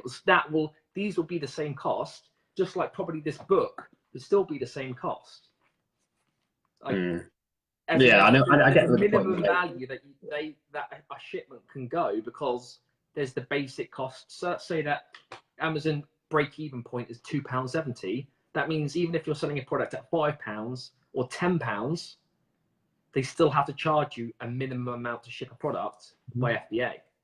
It won't be half the price if you're selling it for half. Instead of 10, it's 5. It won't now be half the price to send a product because of that reason. That's sort of how I try to, without explaining it in too much, I'm going to say there's a minimum cost for sending a product, because it's got to be posted. Yeah, I think it's just a case of people just checking the fees and being aware of that. Then you'll be fine, as long as you've got a good idea of what the fees are. If you're using the seller app, remember to add the VAT on, but apart from that, you'll be fine. Yeah, I think someone mentioned to me, it's not on here, but they're talking about split shipments. I think that's an interesting one, because obviously, in my experience, your shipments get split if they're obviously oversized items, but then also this person didn't realize that if you get Amazon to do any prep on your items, so labeling, or polybagging or whatever, then it'll often split the shipment. So I think for anyone who didn't realize that, that's an interesting one. I assume, do you do all your labeling yourself and prepping yourself? Yeah, I have someone that helps, but yeah, like I don't send it anywhere. Mm. I'd say, yeah, just anything that's oversized, and oversized is something that isn't probably like the size of a laptop or bigger. Like it's pretty, I don't know, maybe even up to 2 laptop sizes, like not massive laptop, but in terms Or, of it can't be like a massive Nerf. I used to have these massive Nerf guns that were like this. No, you can, yeah, when it's like this is oversized because it's like it's not a practical size, is it? So anything that's sort of a reasonable practical size, they can normally all go together. And I normally know now by looking at products at what if I need to actually already split the item. And you do get used to it. You will get kind of used to it. tell, yeah, with experience. I think I wrote it down. It's oversized if it's over 12 kilograms, 45 centimeters on the longest side, 35 on the medium side, or 26 on the shorter side, centimeters, obviously. Are you reading something? Yeah, I wrote it down on my whiteboard. Yeah, I thought I could. I was trying to think. There was only one answer I could come up with, and it was that. Yeah, I don't have that stored in my head. But at the end of the day, as you said, a lot of the times you can just tell. And yeah, I think if, I don't know, Karen's washing, if you could somehow put that on the item by the Pro, that'd be awesome. I don't know if it's easy to do or Well, no, not. it does. Well, it does say if it's oversized and stuff. Does it? I'm pretty sure. All Only right. I'm pretty sure I've seen the word. Maybe that's me being blind then. Yeah, I think for as another thing as well is that I know when I was just starting, I saw a lot of people being sort of negative towards oversized items.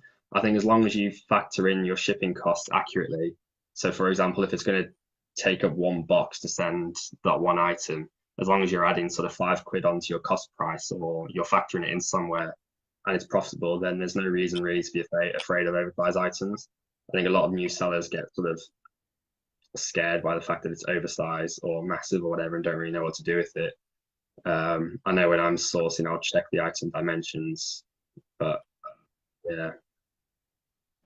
Okay, cool. So Karen says that it has the weight and dimensions under the ASIN, but we will add an oversized alerter, so that's pretty cool. So Yeah, yeah, if you, I think I it's think under that drop down little thing. I'm pretty sure you go click something. yeah. So Karen will be able to confirm, but I think that's if you hover over the ASIN. Oh, that Show was you. it. There was, yeah. Yeah. But yeah, I Oh, yeah. think See, I was just going to say the only other thing with oversized is that my boxes are quite square. So oversized might be that they're longer. Basically, they're not sort of a rectangle in size, and normally the dimensions are slightly bigger one way or the other. So I normally just put 2 boxes over the top, the same size box over the top of each other. Yeah.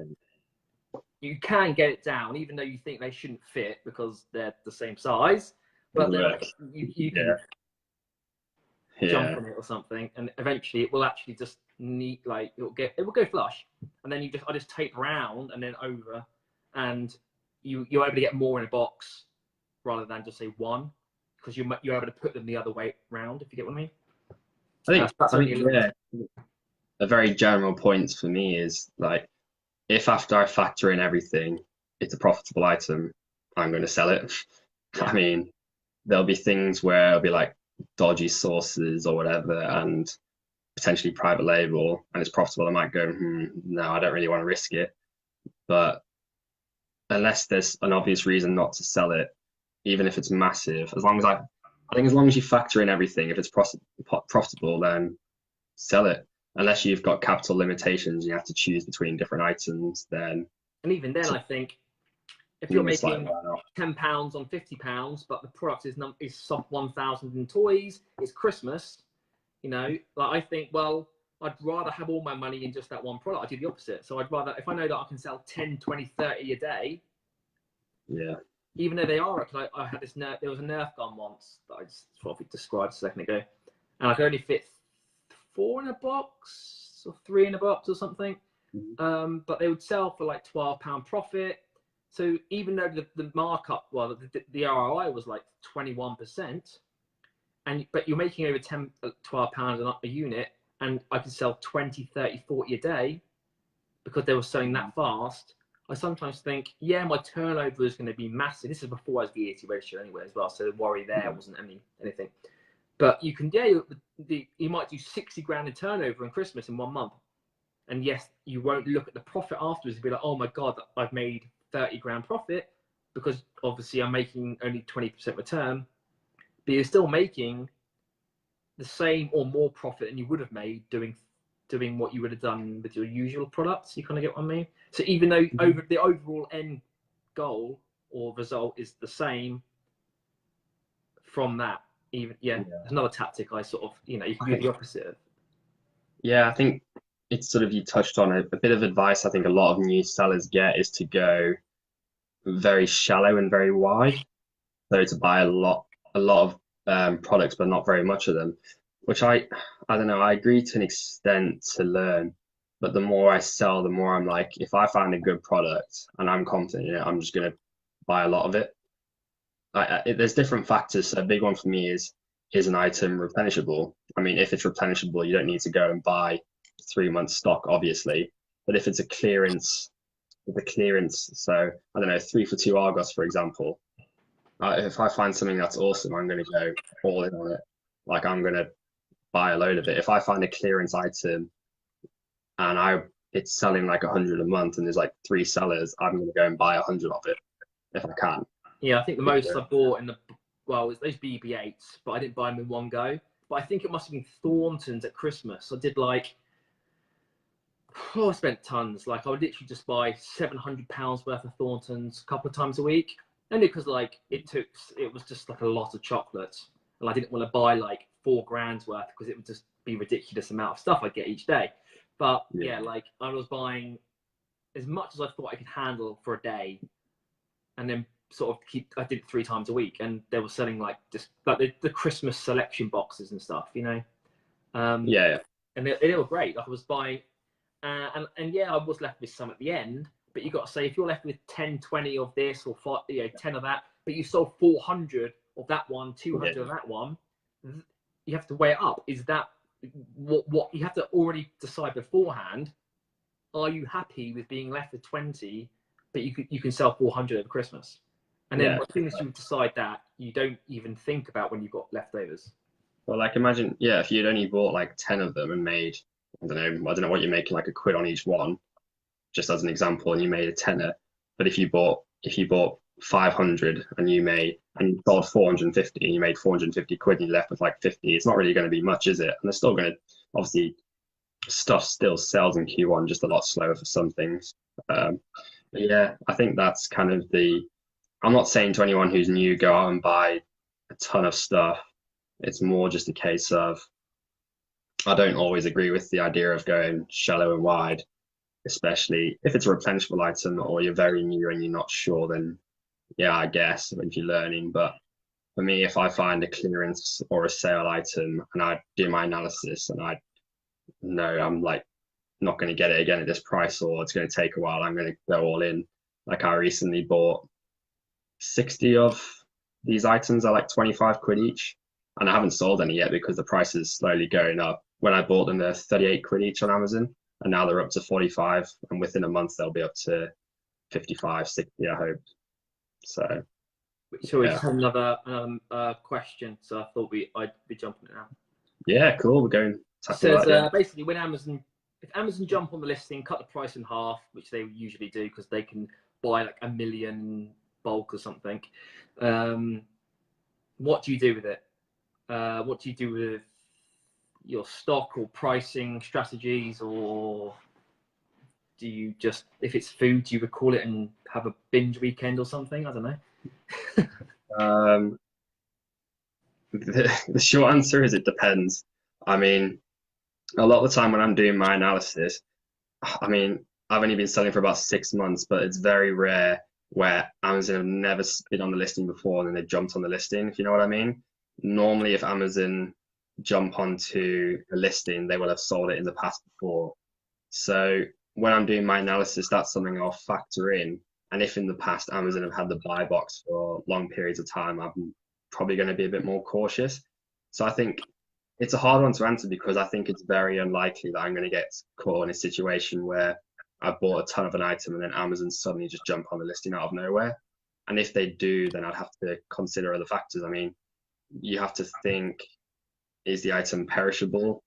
Like you said, then you might have to sort of look at being a bit more aggressive, I guess. Whereas if you've got an item that you can sort of let sit for a month to see if Amazon starts sharing the buy box, or it depends what Amazon do to how you react. It's hard to answer this question because there's so many different factors. I mean, you could look on eBay and see that it's selling for a similar amount, maybe a bit slower, and then you go, okay, I'm going to pull them all and sell them on eBay.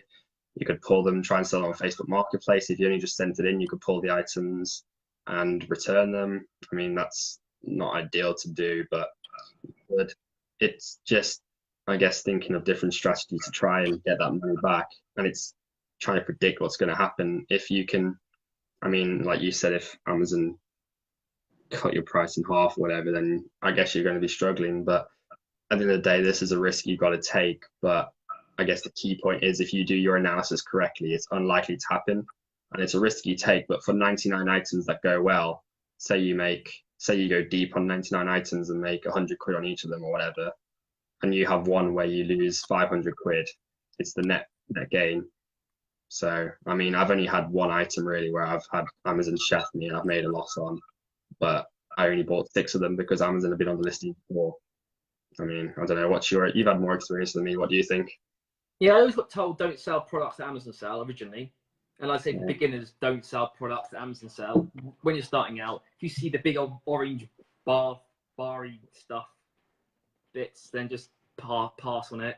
But I still don't, because I don't need to. But I have thought, should I look into it? But at the moment, I don't know. I don't need to find. I'm not in desperate need to go that far. And I probably will at some point, and I probably should have done. But like, you will find that Amazon don't share. You can just tell by the bottom box of Keeper if they share the buy box. It's very simple. If it's up and down the number of sellers, that means people are going in and out of stock. So people are, and because they're going out of stock, they're then going back into the stock because they know if you go out of stock, they're going to try to get it again. And then other sellers are going to notice that, and it's just going to cause like a repeat pattern. So you can tell by that. But if you see this literally a line going across the screen, or it going up and down, which is so like up and across, which is even worse because more people are getting on the listing. But then it's like 1,000 in something, and there's 20 sellers all matching the buy box. Well, you're telling me that no one's selling out, so they must have like 1 billion in stock, every single seller. So you can sort of do it by that, and you will find that there are then more riskier items in between where Amazon are periodically in and out of stock. So you'll see there's 1 month in stock, 3 months out of stock, and it repeats. It's a pattern. So I already know that I can probably get it in, and they will go back into stock, but then they'll probably go out of stock. And then you can see one which is really weird, like they're in stock for 9 months, and then they're like in stock for a week, and then they're out of stock, and it does that. So they're more risky because the randomness is basically going to come back to haunt you because you can't predict it. And I have had an item that did that. They crashed the price, and I think I basically tried to get in and out as quickly as possible before they went back into stock. Was my tactic. They got back in stock, then they were there for ages, and I think I just crashed the price. Pretty much. I think I selected it to be a penny under repricer, so I actually forced the BQ to penny under. But luckily, it's not instant, so you can make, if it's a very good item, you can make sales quickly and try to get out before it goes down too much. But at that point, well, if I get one item like that, I don't really care too much. I literally just will crash it. And then if I see it's been in there for too many months, if it's been there over 3 months, I then look at the item and decide what's happening. And I also think,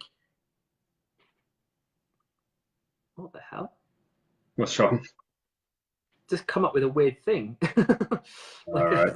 Come up with something. I was going to check it. So like, yeah, it looks like it's fine. Came up with No, something. that's not anything for me. No, that was weird. I lost my flow. Jesus. Yeah. No, I don't know what I was saying anyway. Yeah, I think as well as looking at the number of sellers, I think a quick way to tell if Amazon's sharing that buy box is to just on your Keeper graph. click on the buy box, and you can look at the buy box and see who's held the buy box. So if Oh yeah, yeah. yeah, it's hard without sort of showing, but I did actually do a keeper video on this. It's a little like a pink, purple rectangle, is it? Yeah, it's a little That's sort of purple thing, and I always have on it. the chart, and you can basically click it, and it will say like a person's name, like a company name. As long as it doesn't say Yeah, Amazon as a seller, then golden. So. yeah, or even hover over it, and you can also in the data section of Keeper, it shows you how often Amazon have been out of stock over a 90-day period. So that's also useful. I think going back to the question, it's a case of doing your analysis correctly and backing that 99% of the time it's going to work out, and that 1% of the time it's kind of just a case of dealing with it, really. I mean, if that happens, then you've got to look at your options. It's hard to say exactly what to do because there's so many different approaches you can take, and it just depends. It's like, is the item selling on eBay? Can you sell it on Facebook Marketplace? Do you think Amazon are going to sell out again? You might go, okay, I can afford to leave it in Amazon for a couple of months, reevaluate after a month or so, and just have a look.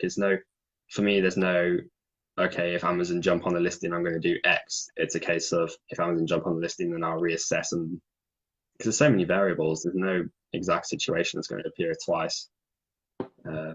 But yeah, I think it's just the key things doing your analysis, and if Amazon have been holding the buy box in the past, then factoring that into your purchasing decisions. Just a point Emma mentioned, I think this is regarding the item I was talking about that I'm holding on to. Am I concerned that Amazon are going to jump onto the listing? No, not really. I'm more concerned about the source price going back down to what it was again. To be honest, Amazon have never been on the listing in the past. Yeah, and I mean, I've only been doing it for about 6 months, but I don't really see that many cases where Amazon just jump on a listing. It's all, like, I guess, risk. It comes back to risk tolerance. I'm not going to wait for it to go up to a really high amount. I reassess like every week or so, and I think unless something changes drastically in about a couple of weeks, I'll start to sell those items, and they sell pretty quickly anyway. But I guess Amazon may jump on the listing, but I don't think they will based on my analysis. Most items, Amazon won't just appear from nowhere unless they've already been on the listing at some point, sometime. Yeah. Usually, I mean, they have done. I have noticed really weird items as well, like items that you think, at what point do you decide? But especially when it's got like 3 years of keeper history and they've never been on the item. I mean, sure, they could jump on the item, but it's a case of like, why haven't they in the past if they're going to? And actually, these, you can already tell. You can just tell by looking at the company. They're pushing more of their private label products, their exclusive products. The margin and the markup on all their own built products. Amazon's like the Echo and all that. Those items are obviously where they're going to make 10 times more profit. And if they can become the bestseller, which is normally what they become, then why even worry about the trash at the end or something? Like there's only they're focused. For me, I would be focusing on the bigger picture and rather than like the scraps, because by getting it off someone else, you're already losing money rather than just creating your own private label product. Yeah, I mean, I don't know. They're obviously on a lot of listings anyway, so I can't really comment there. But for me, it's just a case of like Keeper for me is so essential. Like I remember I went into university one time without my laptop and I was like, oh, I'll do a bit of pricing. I didn't have Keeper and I was like, I don't know what to do. Yeah, I mean, I remember someone who said, I don't understand Keeper, I use Rank. And I was like, in my head, I was like, this is not gonna end well. He's like, yeah, it's going really well. I'm like, yeah, it might be going really well. It's like gambling. You can gamble and like double up 4 times, but if you don't know the fundamentals, the long-term strategy is probably not going to play out well. Yeah, I think Keeper is just, if you don't have Keeper, then yeah, don't sell on Amazon. You need Keeper. Sorry, there's another question here. Basically, when Amazon sells something exclusive to Prime members, do other sellers get a share of the buy box to be able to sell to non? I don't know the answer to this. Can you see honestly, sorry, I honestly don't know.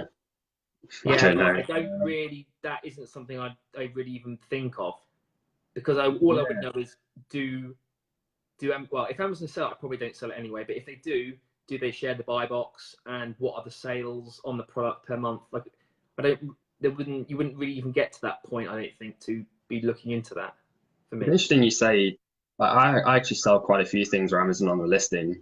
Like, I don't know if they're not sharing the buy box, if they're not sharing the buy box, I just go no. But if they're sharing the buy box, and I'm kind of like, well, why not, sort of thing. It all comes down to personal preference, I guess. Yeah, I'm sure that really I should be doing it. It's just because I think I know it's easier to be where Amazon are on the product price and all that, and the buy box, there it's less likely to be swings in the price. So when the number of sellers, in my mind, when the number of sellers go up, that go down, it's not going to now sell for 12, in 3 months, 12 to double the price, potentially, because Amazon will never let it get to that point, because they will always have a very lower end scale, because they're making so much more than what we're making. They would never push it that high. And that's literally pretty much why I would never look at selling it, because I know that I don't know, I just think it's never really going to shift from any other price. Yeah, but for me, like, if I find it very hard, if I find something that's profitable, I'm going to make money from it, and I've got the capital to go, no, I'm not buying that. Like, if I see something that I think's going to make me money, I'll buy it. But that's just me anyway. It all comes down to personal preference, I suppose. Marion said, I want to attend that weekend with all the food. So yeah, well, if you ever get some food shipped back to you, then. Don't know.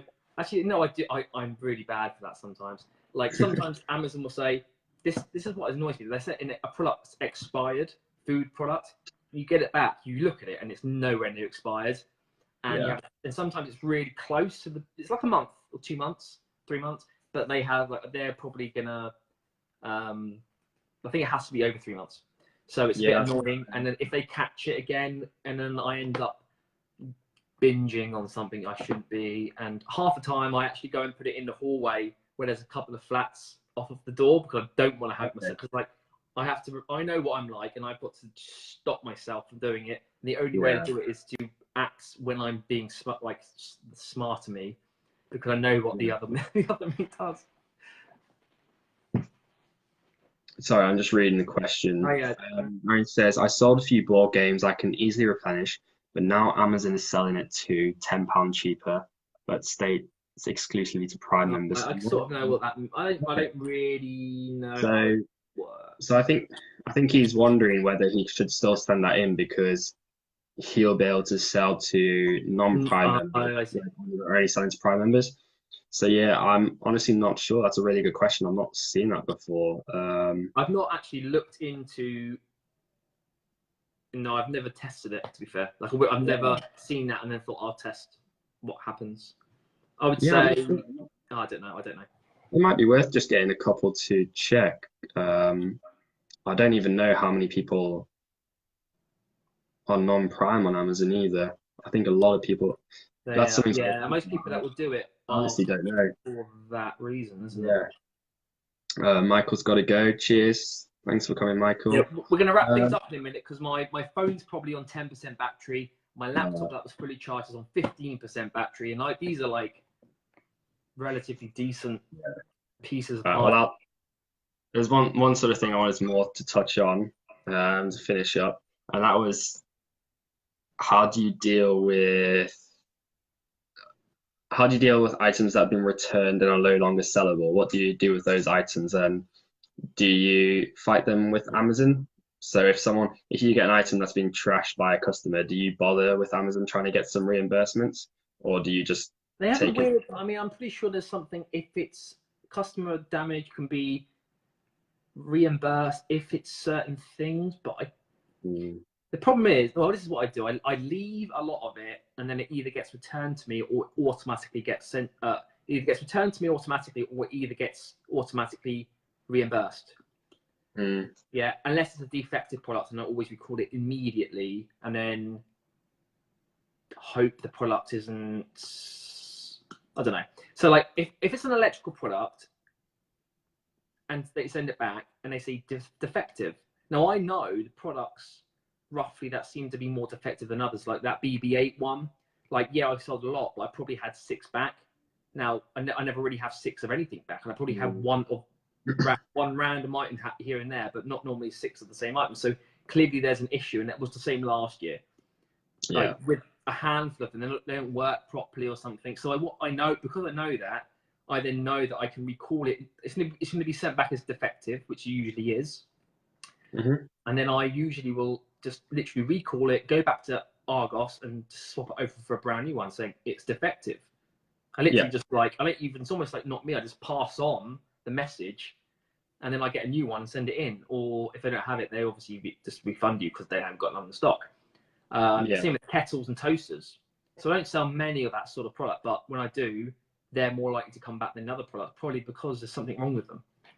And I'll literally just swap it over for a brand new one because it's probably more likely a defective product in real, not because they're saying it is, because it actually is. So I guess I'm sort of similar, and I kind of do what Matt's commented. He always tries to get some form of reimbursement, then get a refund from the store he bought it from. That's sort of similar to the strategy that I take. I'll try and get a reimbursement from Amazon. So I will take photos of the item with the packing slip they send. I think if anyone doesn't know, don't throw away the packing slip because Amazon do require that. Take the photo of the damage, try and get a reimbursement, but I'll do a few items at a time. So kind of batch them together, if that makes sense. And then try and get the reimbursement. And then I'll try and sell them normally on Facebook Marketplace or eBay. I've seen your messages. Yeah, I don't know. Like, post. Sorry, there we go. It's more just personal preference for me. So do you get double paid? If I get reimbursements, yeah, but it's difficult to do. I mean, sometimes I do, sometimes I don't. Often I'll just keep firing again and again. I think in general with Amazon, it's a case of just they don't know one foot from the other or whatever. But yeah, like if I've got something that's sold for like 20 quid, I might not bother. But if I've got a few of these things in my room sitting here now that are sold for like 60 quid each, and if I can get a bit of reimbursement on each of them, like, it's happy days. It's all sort of time, I guess, compromise. But yeah, I don't really like returning them to stores. I don't know. That's just me personally. I don't know. I guess, but yeah. I usually just do it when I go and collect something else. So I say, oh yeah, I need to return this, but I need to collect like 200 quid worth of other stuff. Yeah. So it's not that often. It's probably like one item a month maximum. Like it's probably a couple at a time, but if you looked at it, it'd be one a month or even there. Because it's been Christmas, you normally get more returns as well. So that would be why I probably sent back a couple more. But yeah, I think in terms of returns as well, one thing potentially to consider is not doing it to your local store. Because I think all stores are generally fine with it, but I'd prefer to go and do it at a different store if I do returns, because I try and keep good relationships with my local stores. I mean, especially, I don't really do RA anymore, but I buy a lot of stuff from Argos, especially like click and collect, and I have like a good relationship with them. I went in one time, I gave them about 10 or 12 fast track codes, went and got my hair cut, came back and had 2 trolleys full of stuff. So I don't know. I think a lot of it's fine returning items, but maybe go and do it at a different store. But again, as with a lot of stuff here, it's really just personal preference. There's no right or wrong way, I don't think. But my tips would be, if the item's worth a bit, then fight it for reimbursement on Amazon. There's not really much to lose, and then don't just give up on the items. Try and sell them and get a bit of cash back. But yeah, that's just me. I'll sometimes put a batch of stuff on Facebook Marketplace and eBay, and that if it's left over, because it ends up building up as well, and you just end up having stuff left around, and you think, even if I can get one that's taking up space and I can get money for it. So it's a bit annoying having to do it, but every couple of months I'll basically just chuck everything in the box. I've got this box and then I know that I can do something with that I can't obviously take back. Or I just go to my mum and nan when I go over to my mum's for dinner, this beauty stuff, and I'll put it in a bag and I'll say, like, fight for it, and then they both, oh, like, look at all these things. I think that's the kind of thing. It's if you get 10 removals back, and then you go and spend an hour listing them and you get 100 quid. I mean, it's 100 quid more than you would have gotten if you just left it sitting there in your basement kind of thing. And eventually it's gonna be worthless anyway, and you'll probably chuck it. So exactly. But yeah, no, I think that's everything from me. I mean, yeah, I've enjoyed that. that. Anyone else got any questions before we go? Because I don't know what my phone battery is, but it's definitely not high. So we just wait a couple of minutes, see if anyone else got any questions. Yeah. Otherwise, we are probably going to end there, unless you've got anything else to add. I think in the meantime, for those who don't know, I know we mentioned at the start, but obviously you've got a YouTube channel as well, and the video will be in Facebook and on the YouTube. Is that right? You're going to upload it to your YouTube? Yeah, I need to. Well, I'll check it after this. Make sure it all. I'm sure there's a way, so I'll double check in a second. We can go from there. I'm sure it's fine. And yeah, like I think for those that don't know, I mentioned it briefly at the start, but I've got a Facebook group as well and a YouTube channel, and I guess mine's a lot more broad. Would you say you focus on primarily OA and RA? Just online arbitrage pretty much. Retail. Yeah, I mean, used to do retail arbitrage back in the day, and it's quite fun. Like I like to do it now and then. Definitely when it's sunny, like get out, because you want to get out rather be cooped up. So if I'm going to do it anytime, it will be in the summer. Yeah, just as a bit of a get out, and I'm definitely around the coast as well, so I can just go like along the seafront and all that sort of thing, rather than, and it's quite warm and all that. Yeah, so that's the only time I'll do that. Otherwise, online. Okay, cool. So yeah, and then my group's more for, I guess I'd say it's a lot more broad. I describe it as mainly Amazon, mainly affiliate marketing, and also personal development in related to business. So a lot of something I'm really interested in is the psychology of business, and doing, I guess one book would be a good description of like 4-Hour Workweek, which I've recently read, How to Win Friends and Influence People, which I've recently read. I love that sort of stuff, and I discussed that in the group. So I guess if any of that's of interest, then feel free to join. I think I guess I've sort of made mine quite niche. Yeah. And now I've got to create another group for something else, I guess. And but yeah, so I just did it because the reason I did it niche like it is because I wanted to transition into. I basically tried Shopify, and because I wasn't really into Shopify, I was forcing myself to do Shopify, and I realized from the get-go I don't want to force myself to do anything. Yeah. Because if I'm forcing myself, it's never going to work long term. So the reason I then transitioned into the Facebook group of Amazon, even though there was like the Secret Wealth Project that I was in, there was still Kevin Blackburn's group, whatever that's called, the Life Success Engineer. There was the Online Arbitrage Master. He's got all like way ahead of me in terms of all of that. I thought, well, actually, there are things that I know that don't seem to be discussed, or maybe people don't go into and don't worry themselves going into detail as much. So I guess I can add value there. So, and it's a nice transition, and I probably enjoy it. And that's literally the reason I went into exactly what I'm doing now. And who knows what's going to come from it? Like, I'm building my website, which is all basically going to be a free website with all the content that's sort of in the group and the YouTube, but like together in one. Awesome. Starting off just all free stuff, just so it's something rather than nothing. But it's all complementary. You never know where these things are going to take you anyway. And I can create. If I want to create extra stuff later on for other areas, and that's great. Well, I think for anyone who hasn't checked out your YouTube channel, definitely should, because I mean, like for me, some of the videos on like VAs in particular and VAT were really useful. So there's a lot of great stuff. So I'll definitely check that out. But yeah, I think cheers for all that came. I don't know, this is my first Facebook Live. Also that's the thing. Like it's okay doing videos and stuff, but you still, even though they're talking to you or I'm talking to them, it doesn't feel like the person's necessarily talking to them, I guess. Definitely, and it's when, even though that you're not necessarily responding to them now, or whatever you want to call this, it's like you actually think, oh, they're doing this right now, and I'm doing this right now. That is some sort of psychological thing there, like that I'm actually doing this right now, where someone else is also doing it right now, which creates that bond. So it's definitely worth doing in terms of progressing and moving forward, these sort of things.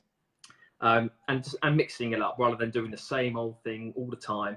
And actually, this is something that I want to try to do more and more, alive every so often. I don't know, even if it's once every couple of months, which is not much, but just something that is good to do now and then, and to move forward. And where are you off tonight? Are you going out partying? No, I'm off out tonight. Yeah, it's Friday now. So I'll be going out. What about you? Well, I'm staying at my girlfriend's tonight because my nan's come. She lives in London, central London. So my nan's coming round tomorrow. She's getting the train. We're gonna go to Harrods. We're gonna National History. We're gonna have a little lunch. You know. That sounds exciting. It'll be fun, and then cook a bit of dinner in the evening, and then we're gonna. And I'll go back to mine on Sunday with her. But yeah, exciting stuff. You know. Anyway, thanks to everyone for joining. Yeah. I know that I didn't say hi to everyone by name, but I meant it. It's my first one, just learning the ropes. Hopefully you got something from this, or you can catch it back later if there's anything. If you just come late and you want to check out what's going on, I'll put some links to Luke's group in the description. But I think he posted it in this anyway. I'll try to put it on, as long as I can get a way to put it on YouTube. I'll put it on YouTube. I'll share it with the groups and go from there. So you can just comment in the posts from that video upload if you want to ask anything else. And yeah, we'll see you on the other side. Have a great evening, everyone, and see you later. Cheers all for coming. Have a good weekend. Bye.